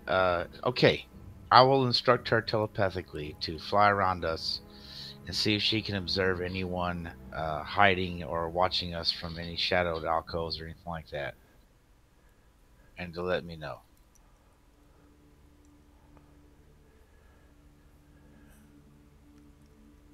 All right, so 14. The owl's flying about, checking out the area. She has 120 dark vision and a perception of +3 and a stealth of +3. Very nice. So,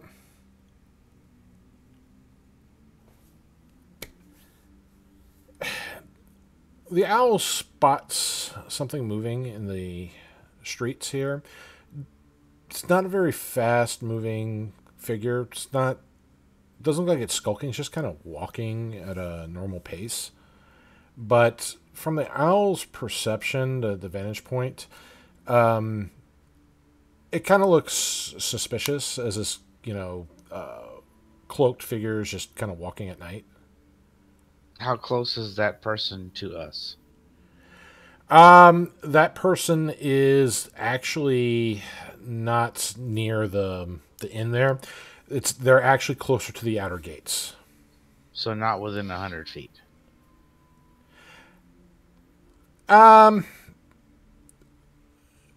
They're, with how high the owl's flying up, they are... Let's see if I can get a token or something here.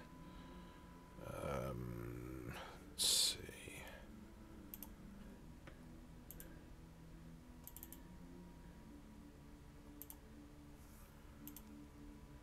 Where's my number of tokens at? So we'll just do... Well, nope, that...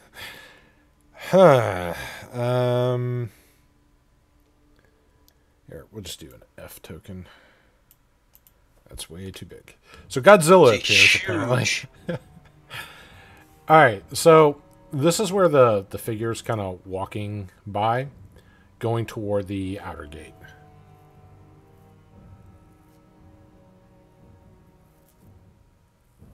Narthra spotted a solitary figure moving to the city, heading toward the outer gate. Who's Narthra? And point me in that direction. I'll point in the direction. She's off. She's running. Narthra is my owl. Gotcha! I turn to the guard and just go, Can you get there and cut him off? Is there anyone stationed around there? They got guards by the other gates. So she'll go outside and she'll start blowing this horn, this little curved horn, as an alarm sound. Dave? Yeah. What Althea's going to do, since he's not super far away, as far as I understand, if she pops Blade Song and then takes the dash action, because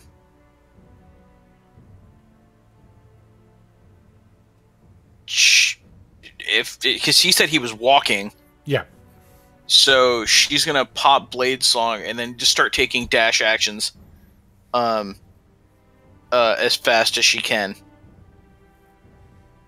Does the figure change its pace or anything once the alarm horn starts sounding?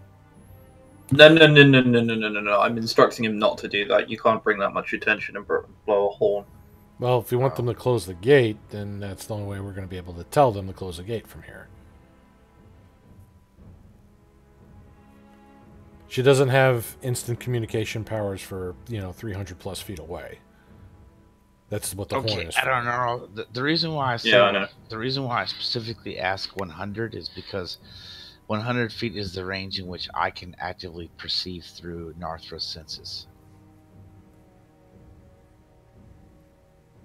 Beyond that, I can't look through her eyes or anything. Okay. But I'll start making my way toward where she's at as well. How far away is the person away in like minutes? How long is it going to take for us to get there? Well, they're slow walking. It would take about, with you guys running, probably take you about 5 minutes to catch up to him. She wouldn't have Blade Songed. I thought he was a lot closer than that. Alright, I'll turn to the guard. So, yeah. Go there. In 7 minutes, blow the horn. But 7. It cannot be any quicker than that. You need to find this person and then blow the horn. Blowing the horn beforehand causes far too much attention. 7 minutes, blow the horn. We'll get there. It'll be about 5 minutes. Do I make myself clear? Crystal. Yeah, Thank you so much for your cooperation. Stumbling after the elf girl, with his staff trying to help balance through the snow.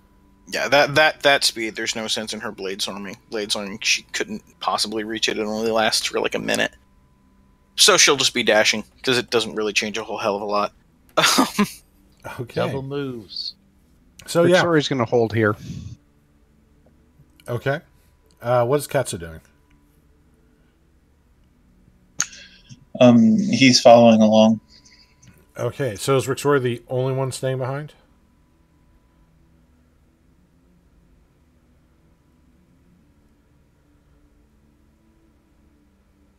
Apparently. All right. So the rest of you go charging out to this figure, and who's still just kind of slow plodding down the fairway. And indeed looks, Althea, like the gentleman that you met before, Volodar. Yeah, she's just gonna shout back to the others, "Head back! This is an illusion." She's gonna hurl a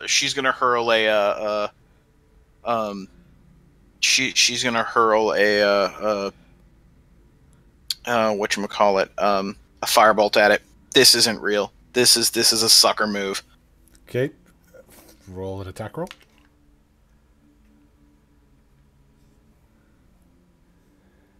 And I can't hit the broadside of a damn barn. So the fireball just goes flying down the street as the figure doesn't really make any She yells, "It's an illusion." Yeah, she screamed out, "It's an illusion," and she hurled a firebolt. I will telepathically command Narthra to attack it. All right, make an attack and roll. do her 1 point of damage and dispel the illusion. Okay. I mean, it's doubly an illusion now. She threw a firebolt and it didn't react. She'll do a flyby attack on it. So how do I enter a modifier as a number on the bottom left corner? You can manually enter it or use your mouse wheel to go up and down.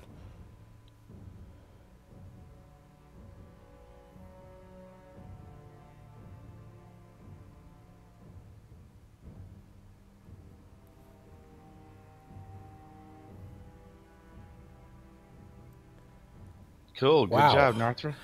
Okay. 1 point of damage. Owl MVP. So Owl swoops down and starts like raking with the talons on this figure, and the figure just kind of starts waving hands and yelling as it slips and falls down in the snow as the owl just assaults this person.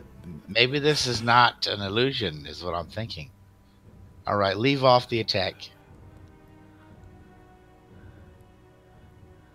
How does Althea react to this? Something is weird. He doesn't react to a fireball. He's casually walking away. He doesn't react to a fireball. He reacts to getting attacked. Something here is fucked up. Something here is really, really wrong. So Althea is going to do something a bit more utilitarian because now she's starting to think. She's going to stop. And this guy's an illusionist. We know this already. We know this because of what he pulled with Discord. So she is going to go ahead and cast on herself See Invisible. I actually don't have any way to modify that, so for some reason I posted it twice, but I'll blow a second level spell slot to get See Invisible up. Because that'll last for like an hour.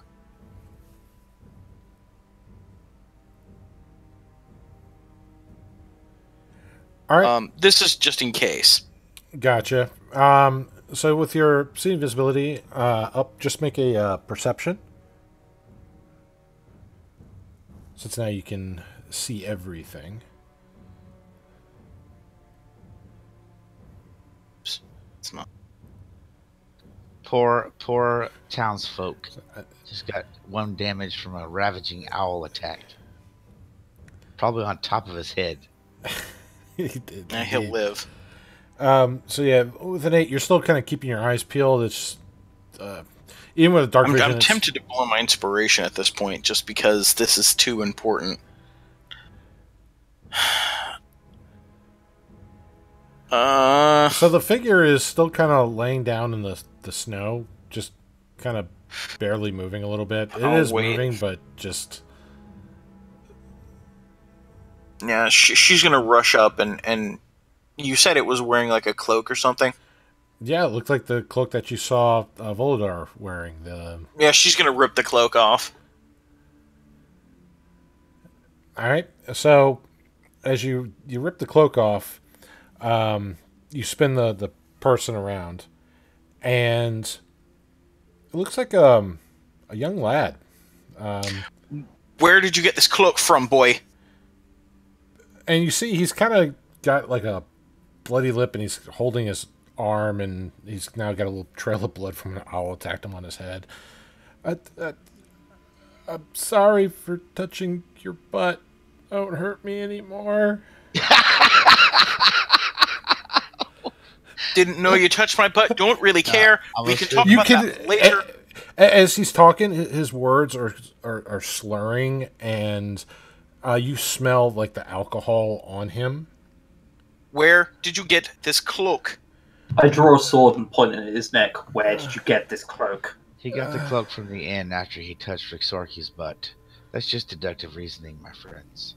He's the one that she warned when I first approached her, I'm assuming. Did you touch the half-orc's butt, boy? I'm sorry. Where did you get the cloak? I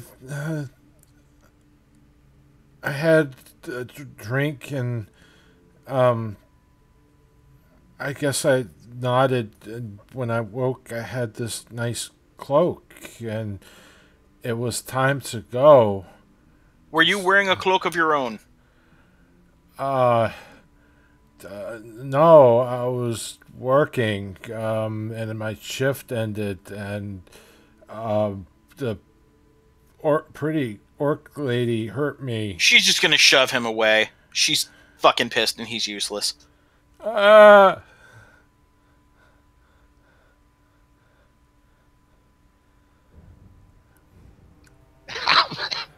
I feel bad for this dude.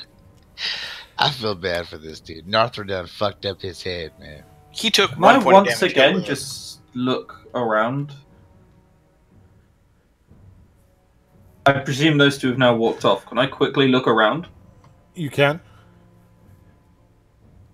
Well, if he's a commoner, that's a quarter of his life. He'll live. Not if he touches that bud anymore, he won't. Oh, all right, Billidan. Is there anything around me? Yes. You notice that when Althea ripped off the cloak and pulled him, something came out of the cloak. Looks like a little piece of paper, like a little note. I'll pick it up. What does it say? It's scribbled kind of very hastily. Tell Kendra it was Vingir.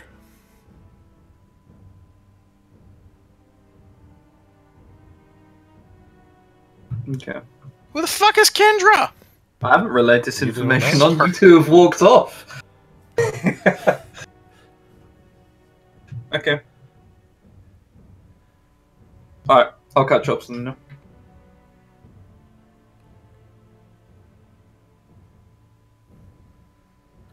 Perhaps we should close the gates. The horde's being sounded any moment now. And Yeah. he's I- already this- through them, probably. Either this was the real deal and we get them, and closing the gates is unnecessary, or it's an illusion. We figure out it's an illusion, then the gates are closed, for we clearly don't know where it's going. There's a reason why I said 7 minutes until you blow the horn. I predict about 30 seconds to a minute before the horn is blown. If he's out of the gates, there's nothing we can do. Yes, if he's already gone, then he's gone, and there goes all hope for that entire. Damn.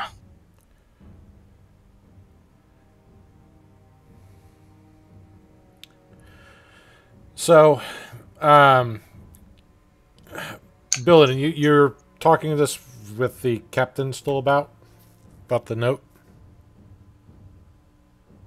I haven't mentioned the note. What did the Okay. note say? Tell Kendra it's Vingir, and Vingir is the guard captain.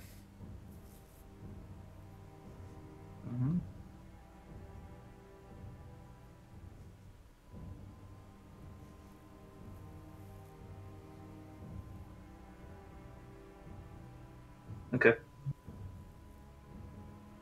Do I know who Kendra is? You have not the foggiest idea who Kendra is.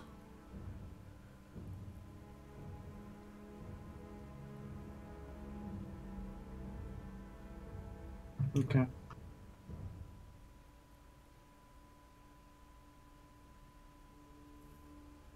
That's all. I'll keep following Althea and Honoris back to where they were going. I don't know where she's going. Honestly, this is. Alright, I'm going back to Exandria though. Yeah, I mean, we are out of leads completely. I'll follow Billidan, I guess. Well, you have another name that you don't know, Kendra. That's all you have in a note saying that Vingir did something.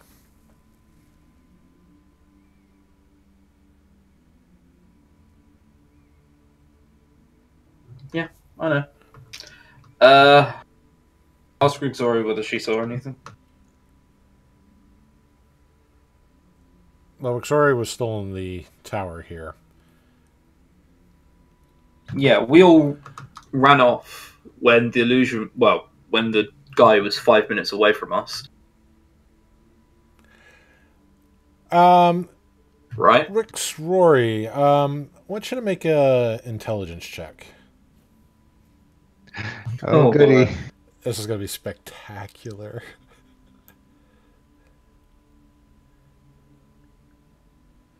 That's actually not bad. All right. So you recall. All right. And you're filling Rixori in on everything? Bill it in? Since you went to go What, find Rixori? everything other than the note, yeah. You're not telling her about the note? Not yet. Okay.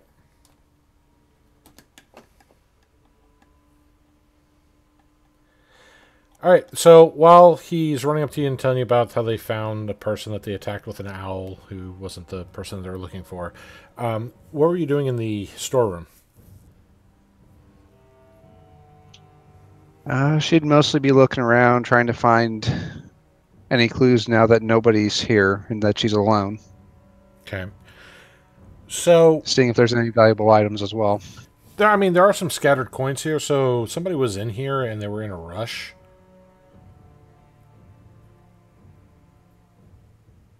So they didn't clean out the storehouse entirely, but there was probably quite a bit of things in here by the looks of it.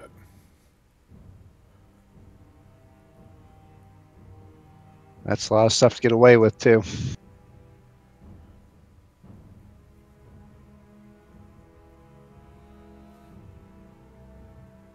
Rick, sorry, what was it Newt wanted to purchase earlier when she was looking through the window?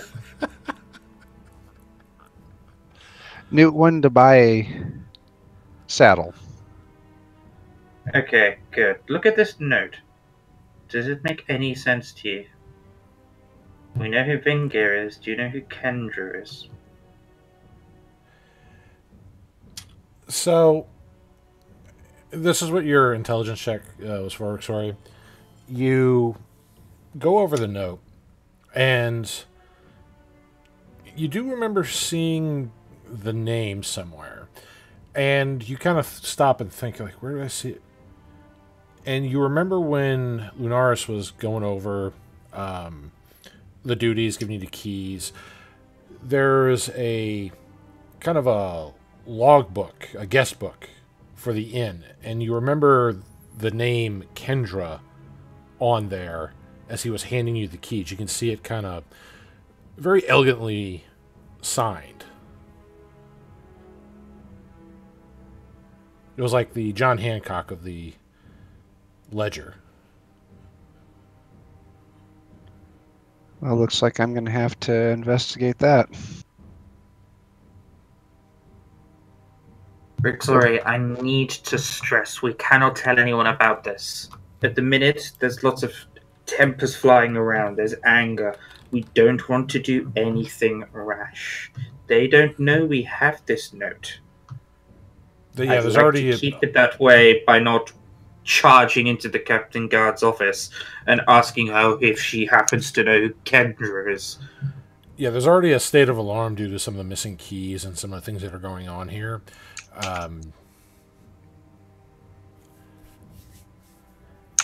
So that there is a little bit of heightened security. Do I make myself clear, Rick? Sorry. Yes, Master. So I presume Rigzori tells me who Kendra is, right? Yep, she would pass on her information. She saw it in a logbook, but she only remembers the name. She didn't remember, like, what they were doing there or anything like that from the log. She didn't really read the logbook. She just remembers the name standing out because it was largely signed, and it was actually written fairly pretty, so it caught her eye for a moment as the keys were being handed over to her. Captain Billidan. Rigzori. You guys aren't here yet, are you? I'm talking to Rigzori by myself, I'm fairly sure. Hey, Thought we had Dave? all come back. You gotta go? yeah, it's 5. I have to go. Not a problem, man. Good luck, y'all. Hope you find your sword, Althea. We probably won't. This thing is long gone. This was way too well planned. Well, sorry, dude. It you happens. Well, okay. Whenever she does reach, she'll call out for Captain Billidan. Victoria, we need to go back to the inn and we need to ask a member of staff there. We can't raise alarm. We need to ask about 3 different people from the logbook, okay? Pick 2 at random and then ask about this Kendra. Ask if anyone knows or remembers what she looks like. I think I can do that. But do make sure to ask about the other 2 people and make sure to, I don't know, mention it's something to do with payment. We can't have this breaking out at the moment. And then I presume I hear Althea.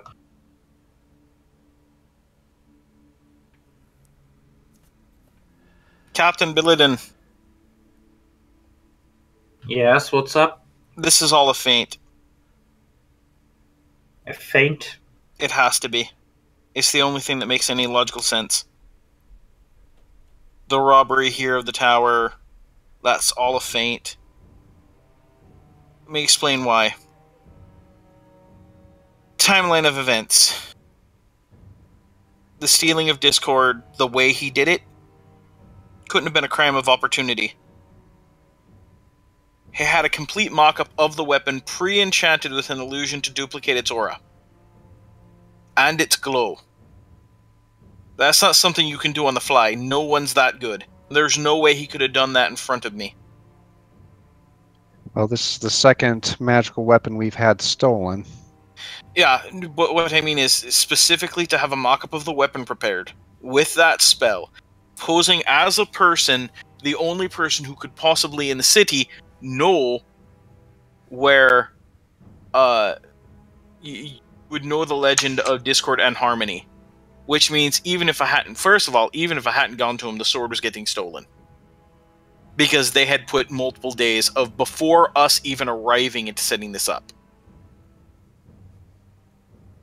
Which means if they stole it, and with that much planning, the chance of it still being here, minuscule.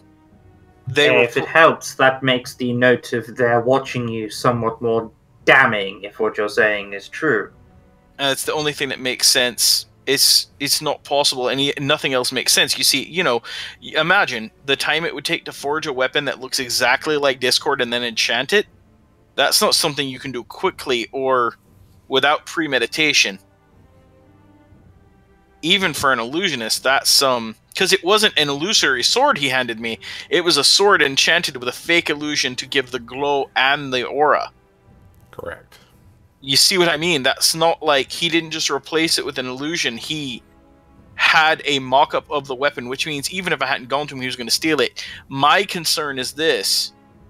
How did they know that we were going to be coming here with that weapon when we haven't been here that long? We haven't even been here a day. I'm correct, right? This is like our first night here. Mm-hmm. Is there something on Discord that's trackable? If we could get a scroll of locate object, maybe I could track it. But I mean on their side, not our side. Spell of locate object, if they could get close enough. Did you carry it on you at all times? It's been carried on with me the whole time, yeah. How many times have you gotten it out? Pretty much every fight we've been in since we found it. But that also means that whoever spotted it, considering the only person I've actually told about Discord was the person I spoke with today and you all, which means also whoever spotted it had someone who saw it and pre-recognized it. How many glowing swords are there that people readily use in combat? Well, to be honest, every magical sword just about can glow. Most enchanted weapons produce a glow of some kind. Yeah, it's May not I examine unusual. the fake, if that is all right, may I examine? Yeah, she'll pull out the fake sword and So let him take a look at it. visually, this is exactly as the blade that was taken, correct? Yeah, it's like weight, balance, everything was done very carefully. Somebody had great knowledge of this weapon, even the inscription that would have been on it. Yeah, I mean, does it even have the +1 normally?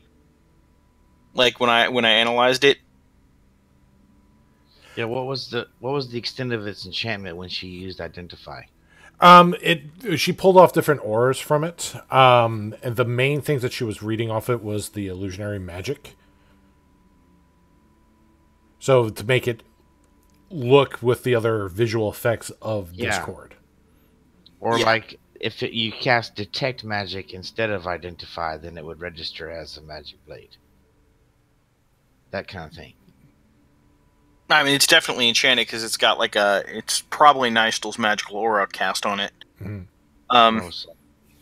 So, I mean, whoever did this set this up a long time in advance. Unfortunately, this is currently beyond my magical skills to do anything about. I apologize. It's not your fault. I should have been more careful. I mean, but I even asked Discord if it was okay to let the person look at it, and Discord said if it would help. So this person suckered everyone. My main question is the amount of probably the moment that it was swapped. No, it was it would have had to have been swapped in front of me because I spoke into Discord a few seconds before I handed it, literally right before I handed it over. Which means it happened while I was looking at him, which means we're not dealing with a common thief. That's, like, not even possible. I don't... Can I make an Arcana check, Dave? What magically could allow the, Yeah, I have no idea how in the hell that can even be done. What magically could allow for that? There's...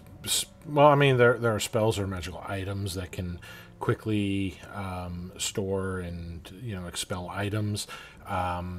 Somebody who has illusionary magic can use sleight of hand to swap it.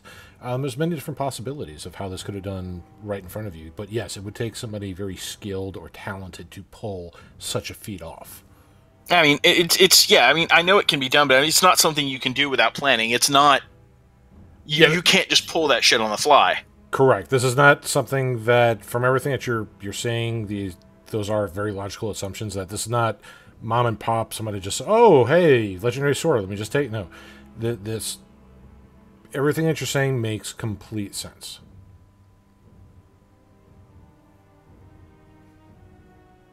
No, on the bonus part, it puts me off the hook. But on the other hand, we still need to find out how to get it back. And unless there's a ye olde magic shop where you can find a scroll, the only thing we know is that it's possible whoever has it is still inside because the doors may have been locked in time.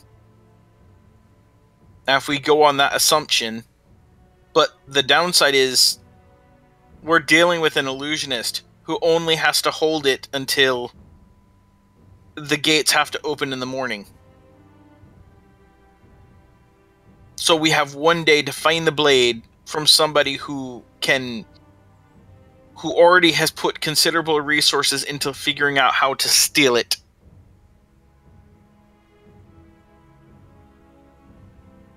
Or to be more honest, I think we've already lost. Well, theoretically, if we were to detect magical effects and then, wander around the city with that active upon our persons, we would be able to spot anything out of the ordinary and perhaps investigate further. I mean, on the off chance.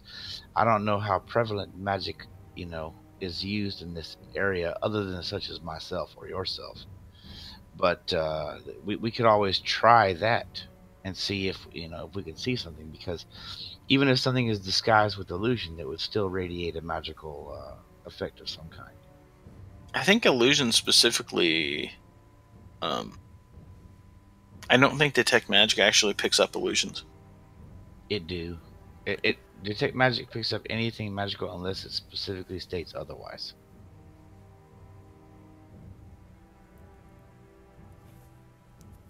Which is true. Now, Rixori. Yep.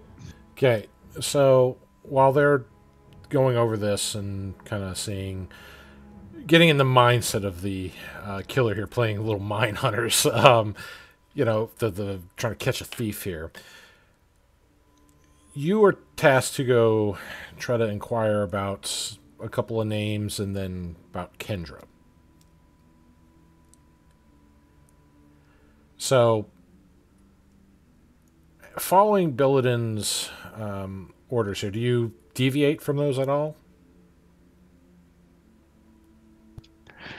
I check up on Newt as I'm heading in. You don't see Newt in the main room.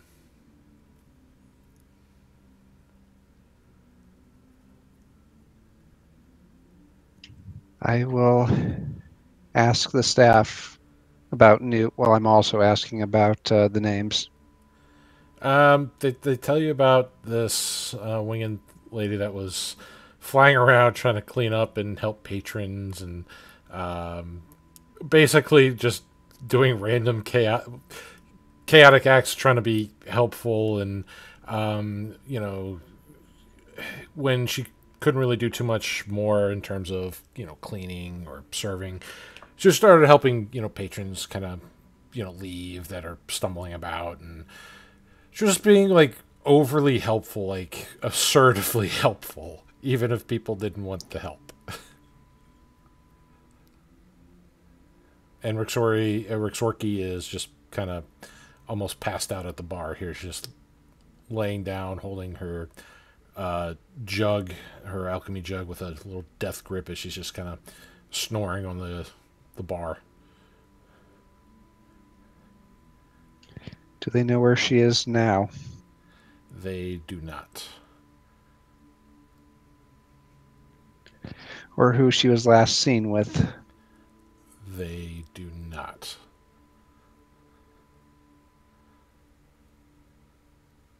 Well, I'm going to continue Master's orders before I start freaking out.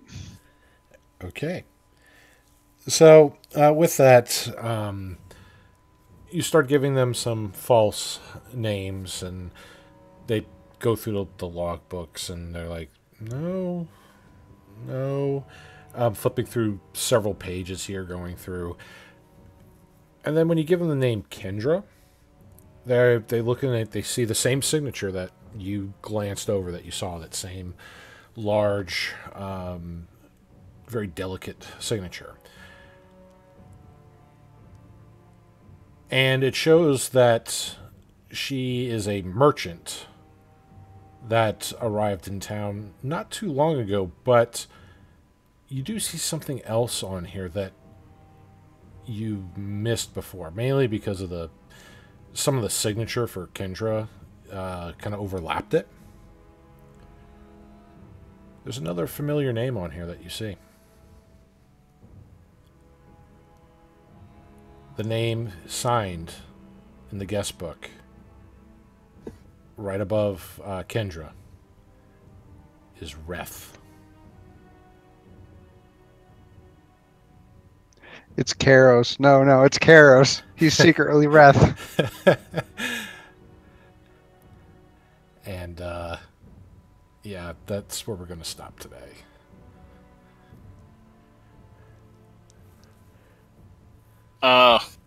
This one was stressful.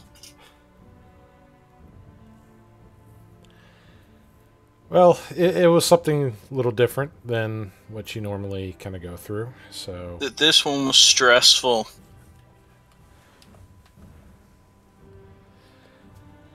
Well, stressful, or not.